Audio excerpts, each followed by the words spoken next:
shine in the game. And with that, we're gonna tell Sup, you sup, guys sup, about chat. our social platforms. Yo, So make yo, sure you're yo. We're following going us live. at MLB Watching.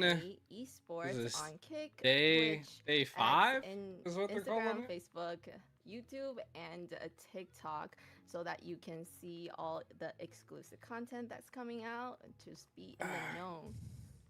Today I'm not Definitely not gotta be in the managing a know. team, so And, I can kind of Layla, get to did actually you- enjoy and did watch you some invite all the fans MLBB. from yesterday from Twitch? Yeah, did you end up? Which is did you pretty end up cool. following Following it?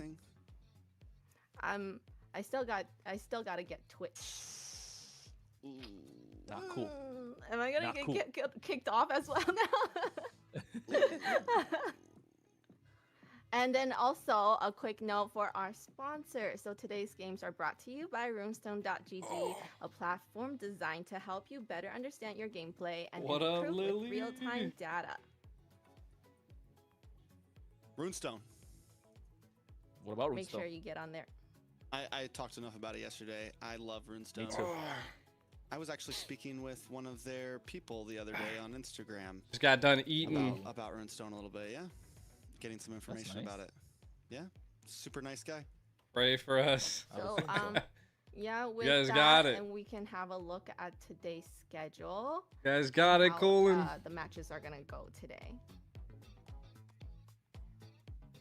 Kronos, take I'll it away. take over the matches. Oh, Leviathan and Nighthorde up front in a America best of three. versus It's gonna be the first Canada. game tonight. Mexico And I think a lot versus of us are excited Mexico. for this one, certified banger. Who's gonna win? After that, the life support match, the match that decides who's going to be the number 8 seed. U2 versus Leon. Honestly, this should be a great match as well. It's a best of 5. Both of these teams have had some good games. They've had some There's bad no way games, that but right that now they're org is standing named on an even Leon, pedestal. bro. And That's just- speaking that's of a an even lion. pedestal, can we really say that Leviathan and Nighthorde are kind of on an even Someone pedestal? tell me 'Cause I'm I feel like crazy. Nighthorde expect the unexpected. Leviathan, Someone tell me I'm they can go crazy. for a push and pull. That's a lie. But I called it Oh, yesterday. that's I don't know a if it lie. still stands. It's gonna be the day of expect the What the unexpected. heck? Ain't no Leon. Who the hell? So with Who's that, we have Leon? Leviathan's lineup coming up. Yeah, Leviathan is a team that I've had my eyes on since I heard about the players that were in this team. You have Bethlehem, aka Yureshi, in the EXP lane. Oh my foe in the jungle. Bethlehem. Look Yato at that in that the boy mid lane, Bethlehem. ISO in the gold, and Joy Baj, Baji boy, Baj, whatever you want to call him, in the roam. This is a We team had a full of pretty stacked tough players. scrim This is a against them team full one of people time. that have taken golds, gotten second places, have been in the Joy community Baj for was, a like, very on long one. time. And honestly, if you want my opinion, He was I like feel this constantly team like picking us has off. had some harder opponents possibly instead of the Yato! Night Horde. I think they've had a bit of a tougher, and I would love to hear exactly, what some of their Good, players I have to just say. got I think we done have a quick eating, interview, a I'm quick video tired. with Oh My Foe. Got off of work.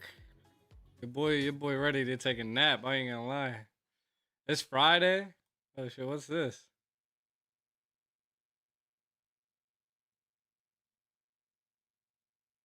There's no sound, chat. There we go. There's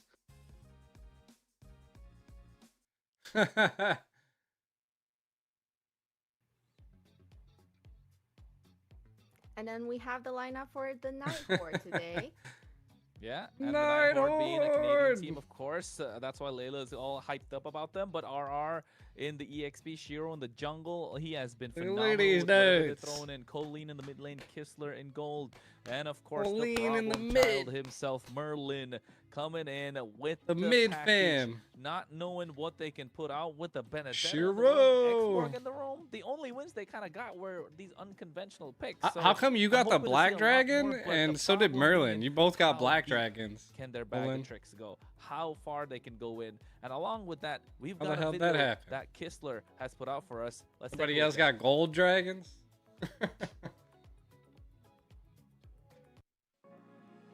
Bot region?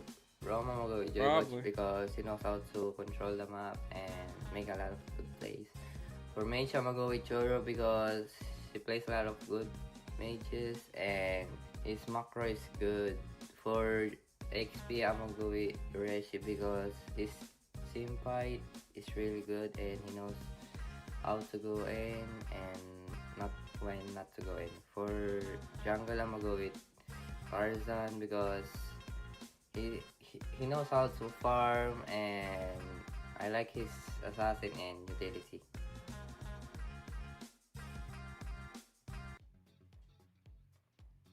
Talking about the dream team. So, Trex, you would probably know a lot about these North American players. Have they actually played together? I feel like a lot of the players they do play together already. So, is that dream team is something that he has already worked with all these players and that's what he wants? Actually, surprise. I'm pretty sure Yureshi and Tarzan have Hey, played can you together go on lay a team down? before.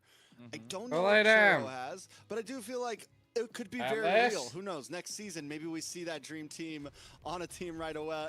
Right away. But outside of dreams, we got to talk about reality here, and we have a very real game coming out at us. Draft number 1, Leviathan versus the Night Horde, and we're already seeing something a little bit different. We're seeing Leviathan, first ban on this glue, a pick that has completely taken over. It is normally let through Dang a dogs lot, like a but baby. it is still heavily prioed. And if we weren't in a global ban system, I would argue this could be a roamer that we would see almost every single game if it's not banned. Guided by Lantern's light. That was so 100%. loud. 100%. I agree. This is such a brawly pick, right? With the current meta and the way that things are shaping, glue should not be let through in every single game. But it being global ban seems like it's gonna be targeted, of course, on the side of Night Horde. But can you really target a ban towards Night Horde? If you're looking to target, take out the export, take out the Benedetta. There's some things that shouldn't be going through. But at the same time, I think with this blue side being Leviathan, red side being Night Horde, I would still say with the global bans, there isn't really a side you could pick, is there? Because right now there are more. The win rate kind of shifted in the past week from red to blue. We're gonna do some polls again, chat. We're gonna do some polls to see who you guys think's gonna win. And then we see the Valentina being banned. So are they gonna pick something, some kind of roam that has? Yo, it's Tyrant versus Tyrant. The Sora's open right now. This forces a Sora ban onto Night Horde with the Valentina being gone. Unless they don't, which means the Marcel gets left open. If the Sora gets banned out here, then the Marcel gets left open, which we still haven't seen a win from yet. Just want to point that out. It's kind of on, it's on fraud alert for me right now. They go for, and the Bosher was open. So something gets let through. Leviathan, it's got to be a first pick Sora here, I feel like. Marcel? I know you've been iffy about it. Since there's a Harley off, since there's no Harley, Marcel might finally work. How did the Marcel get beat yesterday? What was it beat by? Hold the on. Marcel Where's is the draft? because It you know was they didn't heavy have a dive on front the other line. side. Yeah, and they just. It was a heavy dive yesterday against the Marcel, so the same truth. there you go. 2, 1. Can they make the first win for Marcel? This would be its 4th time? Yeah. 4th time in? Oh. It got let in yesterday. 4th time, it's got a 0% win rate. I don't know. We'll see. If there's a team that can do it, hopefully Leviathan can. It will be I mean, exciting. 0% win rate. The stats don't lie, We chat. said it before, the Harley was a great. That was the first The time we saw stats Marcel don't get let lie. through. The Harley was the instant response to it. Something that can just kind of prey on the fact that it doesn't have it's not a flicker mid laner roam. It doesn't really have much escape. It is a fast-moving hero, but can be an easy target in the early game. Hilda, Crowned by heaven's mandate, good pressure. my Plus legacy Etienne. shall endure. So does that mean they're gonna have a lot of early aggression, maybe invading the jungle? Very much so. Not just early aggression, right? The fact that Marcel, I think yesterday when we saw it, got beat by a Hylos in the wrong position, right? Hylos is something that we usually don't see quite often, and not big a fan of when it comes to playing the wrong position. But then you get Zedian that and dive Hilda, capability. man. You can just bypass the Good front line, go pick. straight to the back line with the glorious pathway, and it provided some sort of a stiff arm, and that's what this Hilda is gonna do to the Marcel. Not let him walk into the jungle. Are they quite pulling easily. out like our full And the comp? Uranus being picked up, the Suyo. Uranus is a pick that's been prioritized a lot recently. MPL PH, MPL ID in the first phase of the draft, especially against the Harley. So I think Leviathan, if they choose to let Harley go in the later games, they'll find it a little difficult. But here they do have something that could set up for success early. So Nighthorde with that Alice being picked up, I mean, it's all right. You got massive set potential. Late game's kind of secured in that sense. I having like muscle So a lot of spasms in my tankiness. like They chest. just need someone that can dish out the damage, and I bet they Killing want me, to get chat. the It just carry on feels their weird. side. Leviathan are not going to let that happen. Yeah, I think that's a smart idea. Just ban out the carry, maybe ban the marksman. But also Leviathan need a marksman here. So if you dig too deep and you only leave something like the Clawdo, whoa, Nighthorde's going the same exact way. So maybe it will just be a gold lane. But the thing is Nighthorde has the advantage over banning out multiple marksmen. What's up? What's up, Mad? First pick in second phase. What's So you kind of have to be up? careful there. You don't want to take out everything. If you're going to leave, I think if you're going to get into really deep banning, you got to get rid of the Claude, you got to get rid of the carry. And then you have Granger left open, and Granger Moskov left open, which I like the Granger more right now, I think. Yeah, we've Don't seen know. It's a really tough good situation. gameplays from Granger yesterday. We saw a great Moskov from Zia too. It's just a bit What of a up, what up, slower what up late with it? game. The Granger can kind of pop off in early to mid and in late. There's lots of Sun possibilities. There goes the Wukong. Sun ban. Also, do we think we're going to see some spice from Nighthorde, Chronos? So far, this draft's been pretty bland, you know? That's what I was saying. Like, this is the problem that poses when you go against Leviathan, right? You Wan need to start Wan? taking out these pocket picks in the second Where's phase. the 'cause carry? You True. don't want to Pick let up them the through carry, these pocket picks. That 100%. could be a big disaster on the other side, of course. I don't like the 1-1, to be honest. Like, Nighthorde could have gotten away. Hilda and Alice. I agree, man. They have the Pick up a massive carry ult right for here. Some sort of a dive with the jungle, maybe a Leomord, and you're just You got the melting down Sayu, this, you got the Marcel, you got the 1-1 Uranus. I I was think- literally about to say Joy would be A a good Joy jungle pick here. ban. Sorry for interrupting.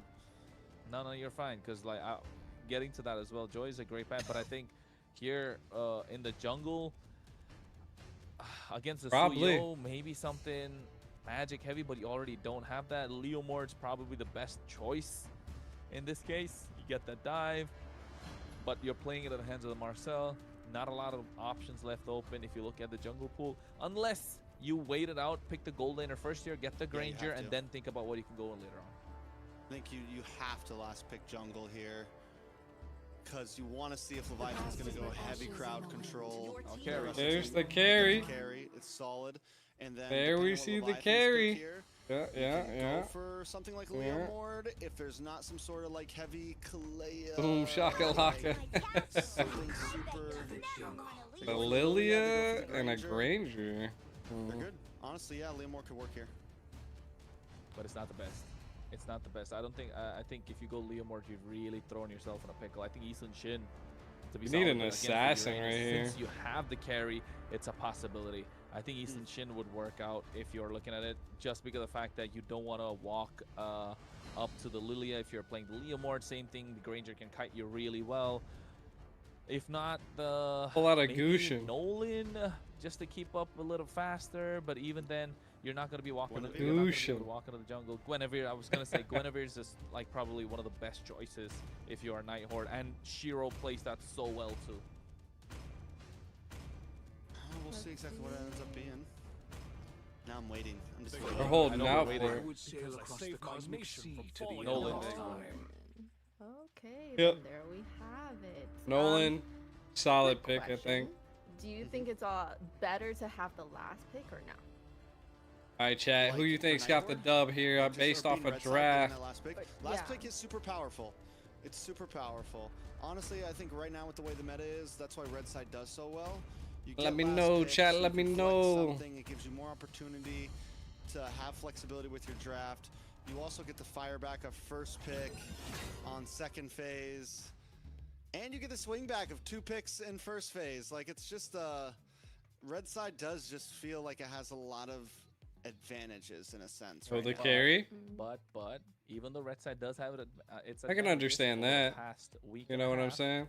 Blue side has a higher win rate all Does it? over the world. That Like yeah, how? it does globally. But it what about does. here? Here as well. No, no. Blue side Yeah. has been having more wins compared to red side. Red side first week The second week, all of a sudden, dropped to the blue side. So I would say blue side does have advantages. All the red side always I have looks noticed good. that And I it think kind of we'll swapped find up out on about us. that later on. Indeed, folks, you're here, you're watching, you're ready to rock and roll, and we are too. It's the first game of the night with the first BO3 MCT AMER. Here we go. Leviathan versus the Night Horde. I know I got excited, but seems like we'll have to wait, Trax. Psych. They Wrong gotta number. keep us on our toes. They gotta keep us on our toes, you know? Yeah. I Kronos guess we can got talk a our bit more about the draft. Yeah, He he had us got us ready. so Crazy, bro. excited. I was like, let's go. Start You know, the first match draft. on these two teams that we really want to see. With the Marcel pick, I don't know. It's kind of the same situation. I feel like they don't have that kind of front line to protect. What do you guys think? Oh, no, we just what Shark did yesterday. Yeah, we're making the shark faces. So here's the thing. I think once again, I'm looking at this lineup. My worry for the Leviathan lineup is lack of crowd control. And saying that, everyone's gonna be like, "What do you mean? Marcel's got great crowd control." But it's extremely telegraphed crowd control. It's not big set, big play. At least I haven't seen it yet like that. You know, it doesn't catch someone off guard. It's good zonage. It's good pit control for lords and turtles and things like that. But in terms of big team fights, like trying to catch your opponent off guard, Leviathan doesn't really have that right now. They've got a Lilia, a Granger, a Suyo, a Uranus, an XP laner with 0 crowd control, and Marcel pretty much. So, I mean, it's literally just Marcel as their crowd control. I think Yeah. if you're Leviathan, you're. I think inviting Marcel pressure has a and you're really- happy to invite that pressure, really, right? Especially mid game. But Low win pre-mid-game, rate. you know the Marcel's going to be super aggressive into the opposition. Doesn't have a lot of crowd control, like you mentioned. This is one of the reasons when Marcel came in, I was kind of iffy about it. But then looking at how you can play and build around that hero, it's super strong. That's why whenever Marcel gets picked up, a Suyo automatically comes into the picture because the Suyo does so much damage and maximizes That boy the dive Kronos is capability of what always the Marcel lagging. has. But in this case, they're happy to invite the pressure. That's why the Lilia, that's why the Granger, the Uranus is just going to be on his own doing Uranus things. We know about that. He's just going to be off. It's going to be a 4-1 play that they're looking to make most of the time. And apart from that, it depends on how will the Night Horde really take charge, especially with the picks that they have. It just comes down to, are they going to be able to take control of this early mid-game that we saw yesterday, especially with the Nolan. And if they do get that early mid-game, it's going to be such a fast blitz that the Marcel's going to be completely useless because there's no way to kind of put a stop in their track. There's no speed bumps to the acceleration and the racing capabilities that they have on the other side. Let's just say, you know, the Night Horde, they're doing really good in the beginning, and then, you know, you see these Marcel gameplays on TikTok where they can, you know, zone out that jungle and then maybe steal that Lord. If we see something like that happening, that could be a turning point for the game, though. I mean, yeah, it could be a turning point. There's always the possibilities, for sure. My mind is going blank. Jungle pick for Night Horde was the Nolan.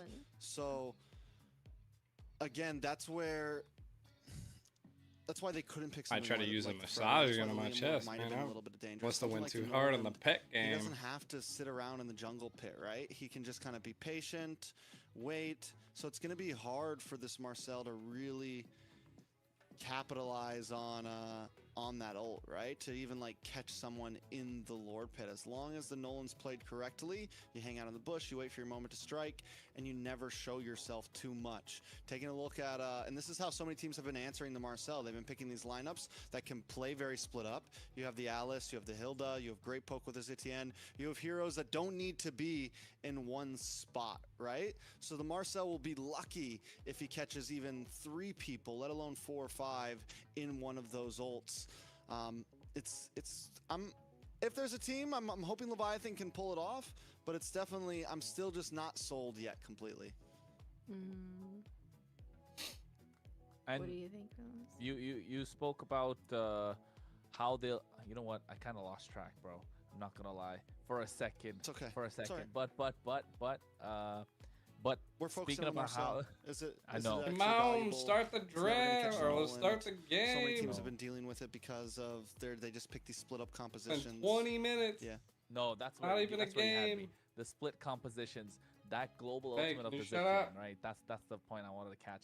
I caught it, I let it slip, I put a pin on it, and I found it, put it back. So Zetian with that global ultimate will be such a big difference maker, because not only is that a tool for an initiation, it's a tool for re-engage, it's a tool to stop the dive that could come in later on, the re-engage that's possible from Leviathan.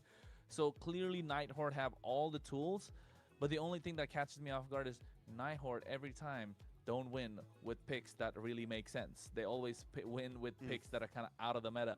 With Nolan being somewhere on the A to B tier in the jungle tier list that we could say. I don't think he's an S tier. I think we all agree he's not S tier in the jungle. He's not necessarily high A either. He's low A, high B maybe. So that could be the difference maker in this case. We're only going to find out. But, I mean, we've been yapping for a while. People have been waiting. We're finally underway. It's a beautiful graphic that production always shows us before we get into the game. And finally, without further ado, Nice. game number 1. It's because the drafts are so long. Who knows? There must have been like a pause or an issue or something. We have, once again, some hot picks, and I like what you said about the Nighthorde. Their draft is simple this time. It's straightforward.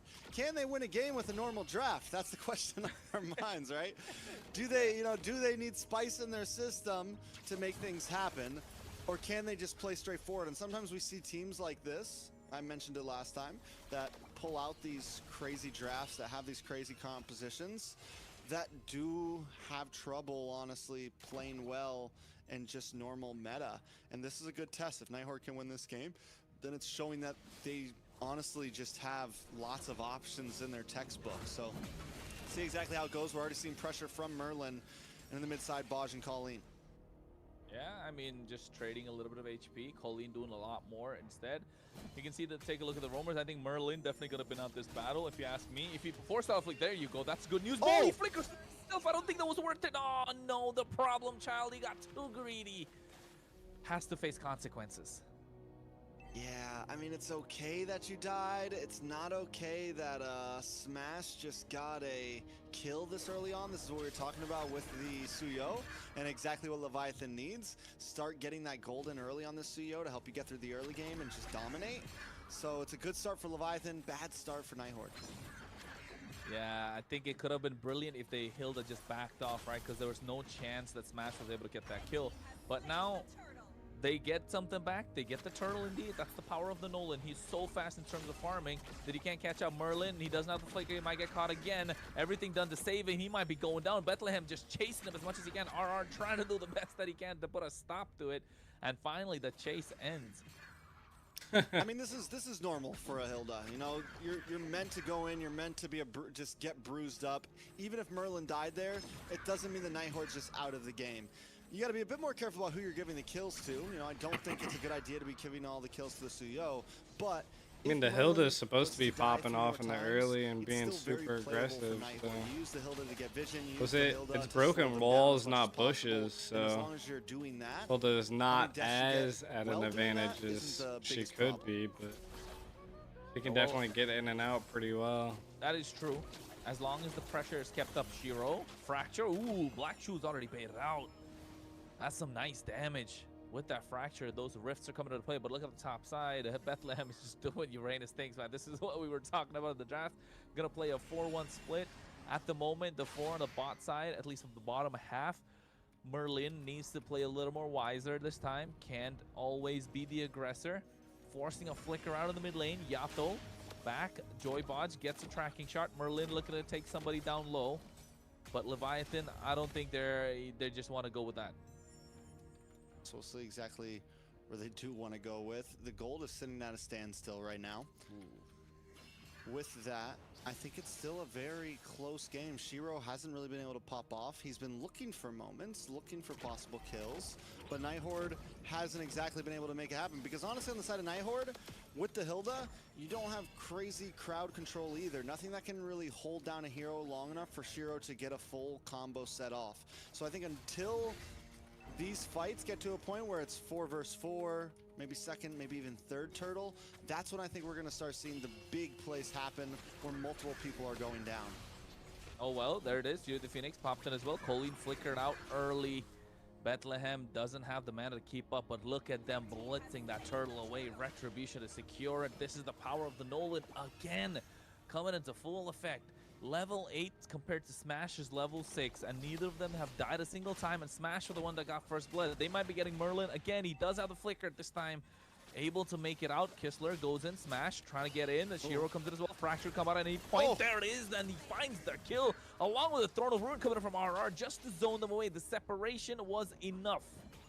Yeah, I mean, the bait, Merlin pulls them back. He keeps them in the river. And the straggler Smash gets left behind, you know, a little bit too far from the pack. And quickly, Shiro and the rest of the team jump in. And Shiro looking for more right now. Now he might be in a bad spot. Merlin, he dives in this time. Oh, he gets the kill, but it's worth the trade. Very much so worth the trade. Now there's been a death in the jungler, death in the gold laner. Nighthorde have finally taken that stance. Tarzan's on VTA. Chips down onto this tower. I want to see what's going on down there. He's not on these still guys. fighting forward. Nah, I don't think he's able to get that tower. Joybot's able to get a nice tracking shot to put them in place. Gets that clear. And looking at that, Trex, Nolan, Blade of the Hepatitis. And on the other side, Smash just wants to run the same thing. No boots, just sock and get that Sky Piercer. Yeah, I'm pretty sure Kistler's going to finally be able to get that tower down bot as well. Sky Piercer, like you said, locked in for Smash. A lot of damage on RR, though. Yeah, he's trying to make it out, but the snipe could come in with the Death Sonata. There's the first stack of the Sky Piercer. Smash just got it, too. You know, something we didn't cover that does need to be talked about. Smash right now has taken the jungle position. Foe not playing. Oh, my foe not playing. This is his debut in MCT, AMER right now. And so far, hasn't been a bad game overall. Merlin in a little bit of trouble. Will go down. ISO, or Yato getting the kill there. But as I'm saying, Smash, debut game on MCT, able to keep up right now. Seems to be very much so in sync with the team. Yeah, I know. It seems like a rejuvenated team at the moment with Smash being there. And not just that, I think going for a killing spree as well, looking to survive longer in these team fights. So with that Suyo, finally get their hands on the first turtle. They get a tier 1 on the top side. Yes, the waves are crashing on the bot side, but Shiro, with all the early pressure he has and the 2-level advantage, we want to see a little bit more out of Nolan. Yeah, I mean, he still has time. He still has time. And yeah, I think you're right. I didn't even notice that. 2 levels ahead right now.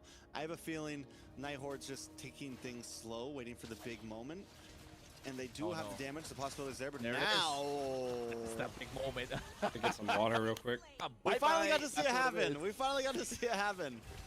It's a nasty golden hour, man. Nasty. I love that.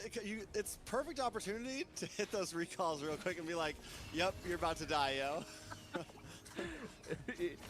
They can't really do anything about it as well, can they? Probably just tilted, throwing his phone down, making sure he gets them back at some point. But one good thing, at least for the Nighthorde, is that there was no sort of a big bounty on his head, right? So maybe that could be good. They're still 2 levels ahead. Smash catching up at the moment. They're protecting the purple as much as they can. 50 seconds to the Lord. A lot of pressure on the bot side. Shiro finally gets his purple. Merlin shouldn't be trying to take that. He doesn't want that smoke at the moment, because Granger is able to hit from far. Yeah, so no purple there for the side of Nighthorde. Shiro's good. Shiro's able to get all of his buffs right now, still standing strong. The fact that he just died and already has an orange and a purple, he is moving around fast. Look at the damage onto the Uranus right now. He can still be a threat. First Lord going to be up in 20 seconds. This is where the real pop-off is going to happen. I think Leviathan, the way they move into this, control Lord Pit, keep Baj maybe not on the front line, somewhere he gets surprised, and look at the damage on a Smash. This is what I mean when I say that. But Yato picks up Colleen on the mid side, still holding down the mid lane very strongly. And they're going to be able to do it. This is a nice bit of a power spike, 6 to 8 minutes. Leviathan moving like a unit as they should. And the best part being, they're utilizing Bethlehem in the front lines and then allowing Yato to dish out the damage with those glooms, slow down the opposition, and ISO's just free hitting, and there's no way anyone can catch up to him. Only RR can. And to be honest, he's just not there in the fights. He's too busy clearing the sides. Okay. Colleen has the range, but it's not possible. Look at Joybot goes in. Frame the moment, trying to get a perfect picture of the Nighthorde to get them in place. Maybe another golden hour to make everything work. All right, Shiro though, that's who we got to keep our eyes on. He's got to find a way. And look at the throne of Ruin. Ruin in the backline as well, finally catching Smash. Merlin gets the job. Shiro finds ISO, and Merlin with the aggression finds a double, making it a triple. What did I come back to? Kistler, a massive shutdown, just as he picks up the DHS. Meanwhile, the Uranus just can't do anything about it. They should be able to secure the Lord now even, and find a goal lead on their side, the Night Horde. You know, I would almost debate that the... Wait a second, still more damage in the mid. Oh, he had to flicker out. He almost went down too. Carry almost got him. That was rough. This is Night Horde are continuing to take huge advantage after huge advantage. I was going to say, I would almost argue Throne of Ruin, about the same range as the... I don't feel like anybody in America right? is good at Marcel. Size, Just but not. it's a lot more surprising. We've literally Maybe just it's not not 3 seen it seconds work. long like the Golden Hour, but I would almost, this is what I mean. I just feel like there's other ults that do very similar set potential. They're just not as, they're not as telegraphed, and you can attack from long range and pop up out of nowhere. And this is why the Marcel for me just hasn't hit hard enough. It's fun to watch, it's cool, but I'm still waiting for the big pop-off moment. We don't like cool at this point. We want something that works. You can see Golden Arrow comes in, stops the Lord. Bethlehem taking a lot of damage. Lord's going to crash in. ISO does the damage with the Rhapsody. Lord taken away. A little bit of a tickle in the mid lane inhibitor. Top tier 2's gone, bot tier 2 as well. The only thing left standing is the Holy Shield on the top side. Look at the glooms just blowing up in the face of Merlin. Shiro baits out the black shoes. Didn't even have to use the fracture for it. So I'd say a good defense from Leviathan. Yeah, I mean, a good defense for what they had. After taking that big of a wipe, the fact that they didn't lose any inhibitors is very strong for them.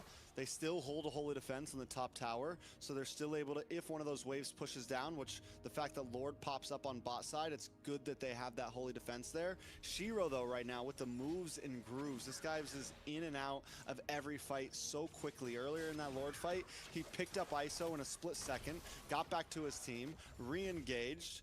The guy is all over the place. That's what he's got to do. That's what he needs to do. And they need to take charge with RR going in if you're Night Horde. Oh, wait, Golden Hour. Oh, no, he missed it. Caught nobody. Did you see that? Golden Hour in the purple buff area? This is exactly like you said. It's too telegraphed. It's too forthcoming. You can see it coming a mile away, and you can just dodge it. But the one good thing they have is they have the Granger to add a layer to it. But maybe if the animation was a little faster, that could be a, like if it happened quicker, you know, then he's broken, right? Yeah. It's like whenever they changed Arlot's final slash to where you can see where the slash is about to come, he very much fell out of the meta after that. He was still a good pick. There's still some EXP laners that will run with him, but it made his skill much easier to dodge. It completely telegraphed it. And the thing is Marcel's, you see the circle pop up, it's easy to read, and you quickly either flicker, run out, do whatever you can. It's not exactly a hard skill to dodge, to say the least. It is true. And I doubled down on that factor too. The fact that it's so slow, you can expect it coming a mile away, makes it difficult for the team to follow up with it. Or rather, makes it easier for the opposition to do something with it. Oh, this is a Golden Hour to catch only Merlin. Not the right target you're looking for. RR forced back a little bit. Look at Shiro. Look to go to the back line. Here comes the flicker along with the Throne of Ruin. Now they take down ISO. Take half the Platinum Sap shield, but goes down by Kistler. Moving forward. A lot of damage to Joy Lodge, but Shiro finds a triple. The only two left standing are the tanky ones. And what can they even do without the help of the damage dealers? He's now going they in. march in. One side's going to be the target. Inhibitor should fall at any moment. Joy Lodge, Bethlehem trying. Saving their mid lane inhibitor, and I don't think they even want that. They're locking on the crystal. Kistler says, let's go for it. This is the one they want to call home, and the minions marching in and finally find the angle. That was a good in and out real quick. Game one, the Night Horde, a clean, crisp performance, Trex. They saw that moment. They didn't even need. I feel like that went faster than the draft. Down the mid, a wave coming down the bot. You've got two heroes to defend, and they were able to do that. They were able to finish off the base without minions in range. A very clean game from Night Horde. And once again, Marcel 0% win rate. Fourth game. Layla, thoughts? Speaking of Alice, actually, it's just reminds of me like how dangerous she really actually is, because I think after the revamp and her ult with that immobilize, and then if you pair it with a flicker, nobody's gonna see that coming. And then the set that she just had during that mid game, it was a great set. Honestly, You know for what? both, Alice won that game from what was it? First Lord, we saw the big set. The two team fights that mattered the most in that game were because of that Alice Throne of Ruin. So amazing plays by them. I was gonna Yeah, say, who do you think your MVP is? Shark it is Alex, right. Or is it? Better be. Whoever had the best I'm KDA. thinking Merlin, man. I'm thinking Merlin. They're doing good. They're Not doing gonna good. lie, They wanted R to did a do. fantastic job, but Merlin We got like applied a the scrim pressure so soon. much and made sure it didn't matter who he was chasing after. If he got you locked in, he will flicker. He will fight you under the tower. Tier 2, no problem. I am diving in all the way. So I think that kind of a fear factor back in the minds of Yato and ISO could have made a big difference. Yeah, when I'm playing, I do still ban Hilda because she is just so annoying. When she gets onto you, you just can't get away.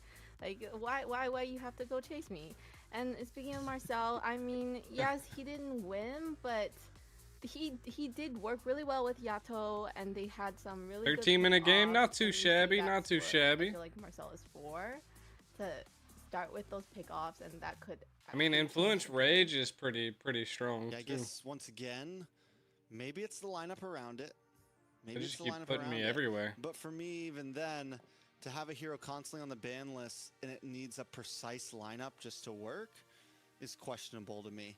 We'll see exactly how it goes. I'm still not a complete doubter. The hero still seems possible, but I have to see more from it. Nighthorde, on the other hand, I mean, they knew exactly what they needed to do this game. I was Even after Merlin dying a few times early on, we're able to pretty take the chilling. win. It does go to Shiro, though. MVP on the Nolan. Don't get me wrong. Like I said, the guy was smooth. The smooth criminal for sure was just able to pick up kills here and there. In those fights, every time the Throne of Ruin came in, he was so fast to follow up. He always knew exactly where he needed to hit and at what time to do it. Well, gets in, finds the target, fracture out of there, able to get a kill, at least bait out the black shoes, maybe a couple of flickers. But when they're not, he definitely looked to take them down. The only one thing I'd say would be bothering him is that they got a moment, right? Leviathan got a clip out of him where they were recalling his face in that golden hour. But then again, brush it off. Maybe try and get one of your own in the next game. Looking for some good advantage. But I think well played. And one thing I want to point out here, none of us would have really noticed, the emblem. Didn't go for the assassin emblem, it's the marksman emblem. The buff that came into the penetration it provides from 5% to 10%, make it a massive difference here. Oh, that's Good a very point out, interesting. honestly. Yeah. New patch, Definitely, man. New patch. definitely something. New patch, new game, new plays, and that's. I'm wondering if we're going to see that pretty much from all the Nolans now. And this hero is a hero that is slowly becoming more popular. First, we saw it from U2 as just kind of a clutch jungle pick. They were able to win a game with it. Did U2 end up winning that game when they picked the Leviathan? I'm pretty sure they did. So this hero has had a decent win rate overall, and it's not even just a third global ban type of hero pickup. We're seeing it sometimes in game 1, we're seeing it in game 2. It is a hero that has kind of stayed strong. You mentioned it not being S tier, but still a very strong situational pick. High A, I mean, low A, high B. Yeah, I would well, argue, honestly, maybe high A, like mid A. Like, Mid A. I mean, he's if some of the other, if Basha and the other ones aren't there, pick up Nolan. Yes. yeah, and I feel like he was in the hands of the right player. Obviously, the way he played Nolan is just very impressive. The dash-ins and outs, you know, he gets in, he kills, and he leaves. Who's gonna do anything about it, right? It's true. The guy was a monster. The guy was a monster. So what do we do? What do they do for game 2 here, right? What's the big change up? This isn't a best of 5. There's not a lot of time. It's not like the match we saw last night between Vendetta and Alpha 7 where you can kind of adjust over multiple games. Leviathan have to quickly answer things now. So How fast can they, though? Yeah, I mean, do you think the Nighthawk is gonna pick up Marcel now? No. Now this is where with the quote of the day comes in. Expect the unexpected. Nighthawk got a game a little bit cleaner than usual. Not a little bit, actually really clean. But are they gonna go deep into their bag of tricks now? Are we gonna see that Benedetta roam Now come you can in? Are play we with gonna your see food that a little bit. export? Yeah. Yeah, and not just that. It's not just us thinking that. It's just not Nighthawk thinking that. Not just the audience that's watching thinking that, but Leviathan. In the back of their minds, in the draft, they'll be thinking, you know what? Hey guys, they haven't picked their roam yet, and then all of a sudden, Kalea's open, Khalid is open. You're looking to ban that out, but in the second phase, you're like, hey, what if they pull that Benedetta again? Are we really looking forward to seeing it? Are we really looking to see that export come through one more time when they go for a super tanky lineup? So yeah, I think that definitely changes the way things work. And not just that, you still have to keep in the back of your mind that Shiro doesn't really play all these conventional jungle picks. A little bit unconventional. We still want to see that Guinevere pop up. I think so far in MCT, he's impressed me the most with his Guinevere. Absolute rage bait, bro. He made that hero feel like it was a complete rage bait in the game. So yes, I think the Nighthawk, I like the way they're playing this game every single time, but also it's such a double-edged sword. Yeah, so I mean, right now the Nighthawk is gonna be on the blue side, yeah? Well, we don't no. know. The loser Is team it? gets to pick. Losing team Okay. gets to pick which side they get. Mm. So it's up to Leviathan. Are they going to pick blue side? Will they pick red side? If I was the Leviathan, I would want to get the last pick just in case if the problem child picks something crazy. Not a bad point, honestly. Against a team like Nighthawk, red side might actually hold your advantage.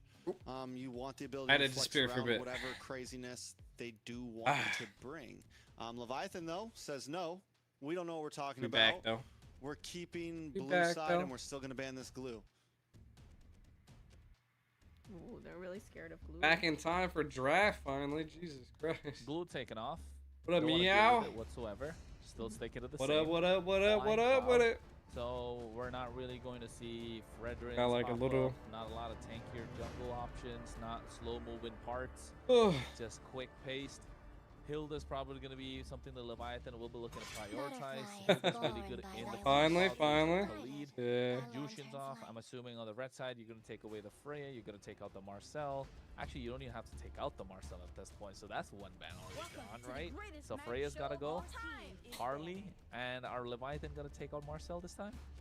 But today we got Leviathan versus I Nighthawk. don't know. Don't ask me And that question. I think my opinion is verified. I think just don't even bet anymore. It's not worth it?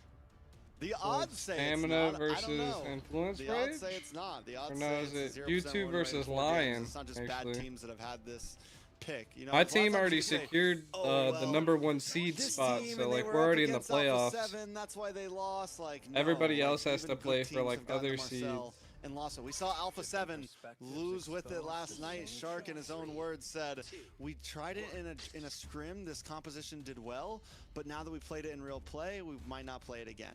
You know, like they do ban Thank it you. still, but No, Thank you. you're It's right. it's I pretty think a good. lot It's pretty more, good. You know, a lot more case studies to go by to see that Marcel's not really the hero that we thought for it to be. Even with the previous game, Leviathan had a really good Marcel. Yeah, we draft. made Really it had the Granger, to the seed Sugo, number 1, which but then means that again, we don't is play that again the until EXP problem, or they're like not May really, 15th. learning how to draft properly against a So we have like but 3 if weeks till we it's play. really not working The first out, what, we've or seen 5 so games, 5 next losses so week, far. So next maybe you're right, Trex. I think Friday, this is Thursday, just, and Friday you are know, gonna just be one of those like cases other of, okay, deciding there's no factors hero of coming in, seeds. we gotta be careful. Let's let's ban it out So and not worry Vendetta about it. moved But on. Valentine So first whoever, pick, I solid think choice. whoever wins here end up going against Or Vendetta, open, exactly. And I don't think they would want to pick that if Valentina's. which Nighthawk took a game on Vendetta once Also already. with Marcel, it's So just, my guess is that we might end up seeing you have to Nighthawk have go the perfect against team composition to work with Vendetta them. But again then with the to global ban see if they're system, gonna it's secure like, the seed spot. It's not really a lot you can choose from, and then if you Uh, pick that, then they can. I mean, also it's the counterpick decision of like who the gets little seed team number comp 2 that or you want 3, with Marcel. I So it guess. just makes it really hard to play him right now. You know, you mentioned the Sora maybe not getting picked up. I think it still can be a solid pick. Yes, the Valentina. We'll helps really you have with to it see. and The counter. tournament's It's wild still a after. strong pick. Like I'm looking at the Still stand-ups, could be something like that comes up. the Instead, they go for standings the right now, Hylos so it's like a Nighthawk little with hard to Suyo, tell. Hylos, solid up front lineup, aggressive in the early game. You look for the quick stun with Hylos. Suyo comes in, gets a kill. I mean, it's decent pacing. They put up something in their mid side, and they can be even faster. Yeah, So nobody even gets maybe eliminated in walking in Kalulu this carry, Swiss stage. some Everybody's sort of like kind of damage on your getting side, maybe. a specific seed. And since we got seed number 1, we go like pretty far into the playoffs, and I'm not like I against think it. it's like 2 or 3 teams I get like the knocked carry. out I'm before not they even such make a it fan to of us. Frederick. I mean, yes, it's all right. They need to. There you go. There you go. That's what I was Hi. talking. What's the Frederick gonna do now? He got bodies on bodies. There's the Sung Woo He's Kung. gonna get bodied. He's gonna get jumped, man. He's about to They get jumped. they to the banned it last pit. round because they knew. All the homies pulling up. Oh, poor Fredrin. Oh no. I mean, still possible, but Carrie's gonna have trouble against this. It'd be a while. Carrie's It'd be a target while. Marksman. So it'd be You know, pretty there's fun. not- You'll there's hopefully small get range to on see us. Valentina, could have trouble If against not, you things can always like watch us Suyo and later. the Sun. You Skip don't skip have through much to the range. drafts or skip Leviathan through to already the has this games. kind of Ube strategy in. What could The work drafts for are alright. They're just pretty the intricate fairness? nowadays with the global bans. to give them a bit more survivability? No, they already have the Valentina, so no fairness. Do you like it live? Something Yeah, I to feel kinda that. Stop the dive that's coming in from Nighthorde, but at the same time, a massive like Go big ahead. set. Grok is what I'm looking Grok? at for in the roam position. Grok or Gato Kacha. Grok is better, a little faster. Gato is just slower, but yes, provides the same kind of tools. A massive AOE as well. But yes, Grok. is Son something you Goku. need. Grok or even Khalid Sung is Woo okay, Kung. but just Grok is just so much better, right? Yeah. Are they gonna pick Chanky XP lane for Leviathan? Are we thinking? Or Are we looking For at better Leviathan, roams, right? yeah, we're looking for what? We're looking for Romany XP on Leviathan. no. Night Horde Oh, yeah. are looking for EXP and mid lane. Lapu Lapu, just in case Leviathan wants to go for something like a Farza here, something more back line. Zetien is still open to them as no. Never mind. I keep thinking about the Valentina. So just don't, do we just go Yuzong? The future champion. Yeah. Yuzong. Yuzong Jaw. I called the Jaw earlier. Yes, you did. Yes, you did. They needed a pick off. They needed because no Kaja, no Kalea, so options left are Jawhead and Cho. But I'm just looking at the damage output from Nighthorde right now. They can't kind of balance it out with this Yuzhong and the Jawhead, so I'm a little satisfied when I'm looking at Leviathan. But now if I get to wanted see to the put some magic damage some- come out from Nighthorde, they have Lilia, they have. I wanted to put some But, oh, okay. nice They're- comfy it's Did we pants up it too on. long? Spicy. Did we Hylos. saw Valir from Vendetta on day 2? Day 2 of Yeah, Valir that from was the- that Vendetta, I was a think it big- was. And it kind of whiffed. I don't think it won, did it? Yeah. that Valera is definitely Huh. for the Fredrin, no? All right, who's got this Yeah, round for 2, just, like, chat? and the Jawhead. And Who's got for round like 2? Jawhead and Fredrin able to disengage, able to get stuns. Fredrin's definitely Round going to have 2. a tough time here inside of the Nighthorde. pit. It's not an easy game for Fredrin, but that's what you have the Jawhead for, to kind of look for early pick pressure with Yato.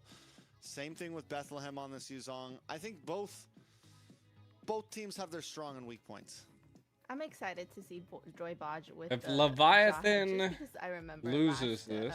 NACT, he did so good with the Jawhead, Uh, the pickoffs that he had with. I the think main they was go really down good. to yeah, they go down to the seed 2 Well, we're Seed- gonna find seed out, though, right? 7 He's been really battle. great with the previous NACT on those So they're gonna Jawheads, fight but for right seed- now it seed is a 7. If they time to win lock that, in then if they you're go to, like, Leviathan. You seed don't want to let 6 and this opportunity 5. slip. You do not want to be I don't on know the if they short end play of the for stick. You seed wanna 6 be on and the top 5. half They of the might pack. play You for wanna seed be 6 and leading the 5, I'm charge. guessing. You want to be the aggressors, and with that Jawhead pick on Joybots, that's what they want to do. Game number 2, best of 3. Will Leviathan take it to a game number 3? I feel like Leviathan pre-level 4 has some nice set potential. I mean, nice opportunity. Just the Jawhead alone is clutch, right? It offers a lot of things you can do. And until Colleen gets to level 4, until we see RR get to level 4. I feel like this is the chance for Leviathan to really kind of pop off and maybe look for some plays. I know they're sitting with a Fredrin, it's not crazy damage, but when it comes to maybe Yato and the rest of the team, they could make something shake here, possibly. Shake and bake, baby. That's what they're looking for. Rick and Bobby. Finding a way to do it. Oh, wait, topside ISO, no! Jesus. He might be going down. Oh! Oh, They got us. He even He got got us. the I thought that was flicker. Kistler. It's spicy. What's Kistler doing there? Oh, finally gets a kill. Those clones. I are thought shaking Kistler it was up dead little for a bit. second. I thought Kistler was dead, but it was just the clone. I'm like, what's he doing? Why is he so deep? But you get to dive the tower easily. I mean, it's even more gruesome to go against this Sun fighter Wukong in the honestly, gold 'cause the lane. dive potential is insane. I didn't even peep that at the very beginning. Well, they need to find a way to. With this dive that they have, not just that they are able to juggle the bodies. This Sun A Sun Wukong in the gold, will do though. wonders for Night Horde, but they need to find a way to be aggressive. They need to find a way to put the pedal to the metal. They need a little bit more oomph in the early game, and I'm assuming that's going to come out in this turtle. But with the Black Dragon being there, it's just not going to happen. Gets zoned out completely, and you can see no jungler in place. They're able to take the purple buff away. So RR, oh wait, gets picked up with the ejector. Ooh. Yato able to get a kill just off position. I don't think that was necessary. Well done. I by swapped the Leviathan. This is gold. exactly the pressure when it comes down to first turtle that you expect to see from this type of composition. Shiro knows it. Nighthorde knows it. Knows, we can't get too aggressive in the beginning. We need a little bit of time, but here we go. We'll fight at the purple. Oh, Joy Oh, Bosch, wait, you see already Jesus, are they able to stayed get way Joy too Bosch, who long. went in a little too deep, no flicker. So it's going to be problematic. They opted to not go for The it. Night Horde able to find a way back. And if you're Leviathan, Everybody thinks you want Leviathan. to be able Keep an to eye put on a Joy stop to them. Bosch. At least not let them run through with the early game, because that's what Night Horde want. And you can see already getting the split going. Now they're looking to take down someone. Iso's going to be the target. Gets petrified, but able to dash out. Oh, no, but they're able to juggle bodies. Kistler might got- be going down. Iso Yo, he gets got a kill. caught. That could have been disastrous if it piled and layered perfectly. They caught him out of all of the trying. They're clones. grouping up. They're looking for big picks. They're looking for pressure. But still, I don't think it's their time. I think they need a couple more minutes. And the more they mess up little plays like that, the longer that spike is going to happen, right? Yes, Kistler's nice, but he doesn't even have his first item locked in yet. The Sun, we've seen it do well, but without even an item in, the damage just isn't quite there yet. Not there yet, and I think already Shiro going the same way. Gets the sock, finds a Fury Hammer, and look at it go full Sky Piercer at that point. It's called a sock, right? Or is it a boot? Does it say boots in the game? I don't call it a boot. I think it's a sock. It's soft. It's a boot. It's just like, it's like some Walmart boots, and then you got your Some they're not Walmart like the Louis boots. yet, they're not the Doc Fords or anything like that. I don't know if I want to say all that stuff on broadcast. Sorry. No, you're fine. But I get the idea. Because I mean, you're right. It feels like that, but it still feels Like, like I a don't know if sock I'm supposed to be me. able to say It's that a on full boot when you broadcast. tie up the laces. That's the one without the laces. But ejector RR gets caught again. Taking down Shiro, gets a kill. Told you, watch I out don't for know if he got Joy a stack Bosch. on That point, but boy- Smash should be going down soon enough. Ooh, And that's Joy a double. Bosch coming in That's through the definitely a stack on the backside. Sky Dives Definitely a out. stack on the Sky Piercer. Locked in for Shiro. Damn, 3-0 still and gets 1. fucked up, And this though. is what I mean. Wait for your time to spike up. Wait for your time to pop off. They don't have Hylos, another hero that's a bit more telegraphed. So it's going to take some time till they can really make sets happen to where they can put down the pressure. Back up in the gold lane on ISO. He's having a rough time overall. Force the flicker. Black Dragon coming in. Dragon. Shiro should be the target. Going in, gets taken down. Kistler's down and out as well. So a massive shutdown in the process. And the more they dive Yo, into you're ISO, the more Reshi. they are getting beat up. Dude, the EXPs are always so flashy. Leviathan's so quick to respond to these plays. We just Ooh, they're saw dead. that they thought they had the gank on I. Oh, ISO finds no. Merlin. Oh. Calling now in a bad spot. Yeah, anything he's going to go down to. They force a flicker out of him at the same time. Gets pulled Dang. back by the taunt. Leviathan just kinda putting him on the chopping block right now. 6 minutes. Nighthorde needs to find answers, and you can see already happening. Kistler wants to get a couple of pushes down. With at the Sun bot side. Wukong split pushing, though. Makes his way. The flying The cloud monkey's in doing this map monkey prevents things. The Sun from being a utility pick for splitting the map. Fair enough, fair enough. I mean, I still think the possibilities are there. I still want to argue the fact that like Nighthorde is maybe being too aggressive in an early phase of the game. The Sun needs some time. You just got Corrosion Scythe. He's still not he's not an early game gold laner, right? Even Freya, like these fighter gold laners like Freya and him, they don't always pop off right in the beginning. You need a little bit of time to build up. They can do well in laning phase. At least, whoa, down to the bot, Bethlehem. Yeah, I might think he might be going down unless he's there outplay. No, he's not. Shiro finds another stack of the Sky Piercer. They need Kistler to start racking these items and moving quickly. At least take down a couple of turrets. If you're the Nighthorde Leviathan, moving, grooving, doing it nice. Just Joy don't Bodge get on too the many kills hunt. away. Look for those pickoffs like Joy Bodge has been doing this entire time. He does have the flicker, does have Joy the Bodge ejector. on the hunt. Now it's time for them to pull the trigger since ISO does have a couple of the items that he needs. Yeah, Bodge is looking for a target. We saw him on the Jawhead against Alpha 7, just completely bullying Zia in game number 1. They did end up losing that game, but still Bodge was on fire on the Jawhead. He just locks on a Colleen. Taken down, killing spree. ISO, that's a carry. Gonna be online even sooner. They get themselves the turtle and they lock in a kill and another. That's 4. That's 3 on the board. Those clones confused me. I thought that's 4, but that's 3 on the board for them. And Nighthorde, the game's starting to slip. Tracks 3K behind now. Yato is also on fire right now. The guy's 4-0-4. You're not really seeing it happen that much, but he is just jumping in so quickly. Him and Bodge have such good communication. These are two players, you know, Ashley asked about players playing together. These are two guys that have played together for a very long time, have known each other, have been on some of the best teams together, have won championships together, you know, gold medalists on the same team. One of the greatest games I've ever gotten to cast. And they know how to play together, to say the least. He tried to get out of there. They know how to play together. They know how to move together, and they're moving like a unit, something we didn't get to see in the previous game. Kind of like an Uno reverse at this point. The Nighthorde not able to find answers. It might be winning this. Coming in a petrify bait out as well. An ejector, but he flickered out, and they threw in his own teammate. On the bright side, no casualties for them. Kistler does get in another item finally. Windtalker comes, or not Windtalker. Yeah, Windtalker comes in. They're able to get the. Right? I don't know. I saw a War Axe for Shiro. I didn't see Kistler. Is it Windtalker? Kistler. Oh, yes, yeah, it is. Windtalker locks in after. Sorry, I'm looking at Kronos' camera, and he's looking at me like I'm crazy when I say Windtalker. Hey, man, I was like, Windtalker, like, but no, but like the speed, Windtalker baby. adds more it's speed. Yeah. You Not want just speed. attack speed, mobility as well, alongside that rapid boot. So he's looking to move a little faster on the map. They want that split. They're kind of desperate for it at the moment. So, I mean, it's not the bad play, but the thing is Leviathan, they're keeping it 4-1. They have Bethlehem, and the Black Dragon gives you the ability to immediately get to a fight anytime you really want to. And the rest of the team just moves around on a unit. And I love the way that they rotate to the bottom here, get a tower. They start to all group back up towards this Lord.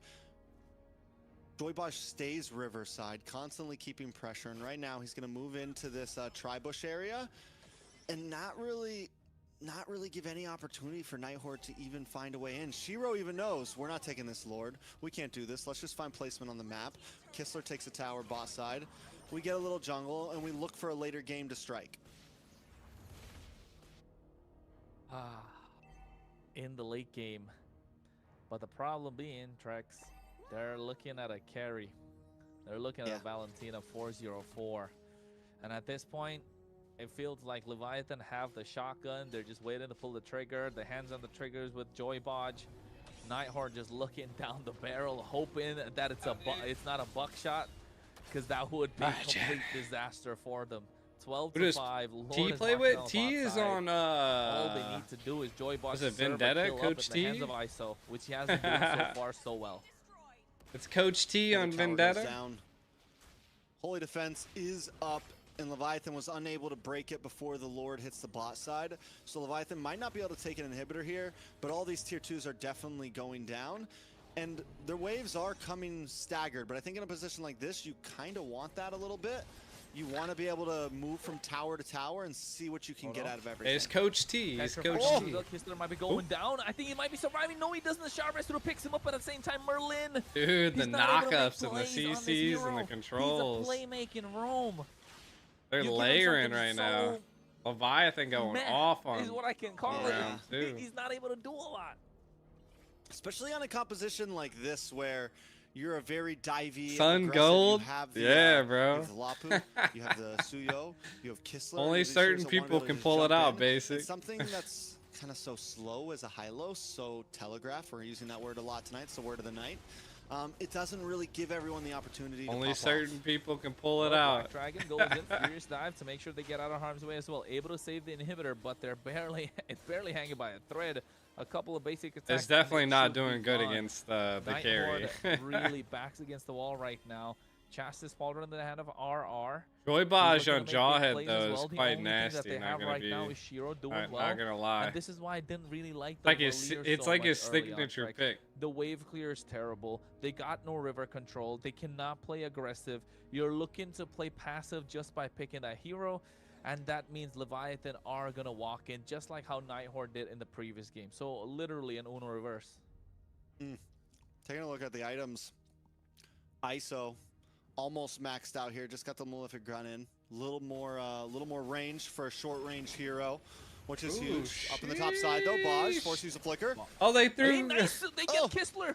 Ejectors come down, but Kistler It able was- to make it was it a out of harm's way. clone. Here comes Just a Shiro as clone. well. Black Dragon expended early.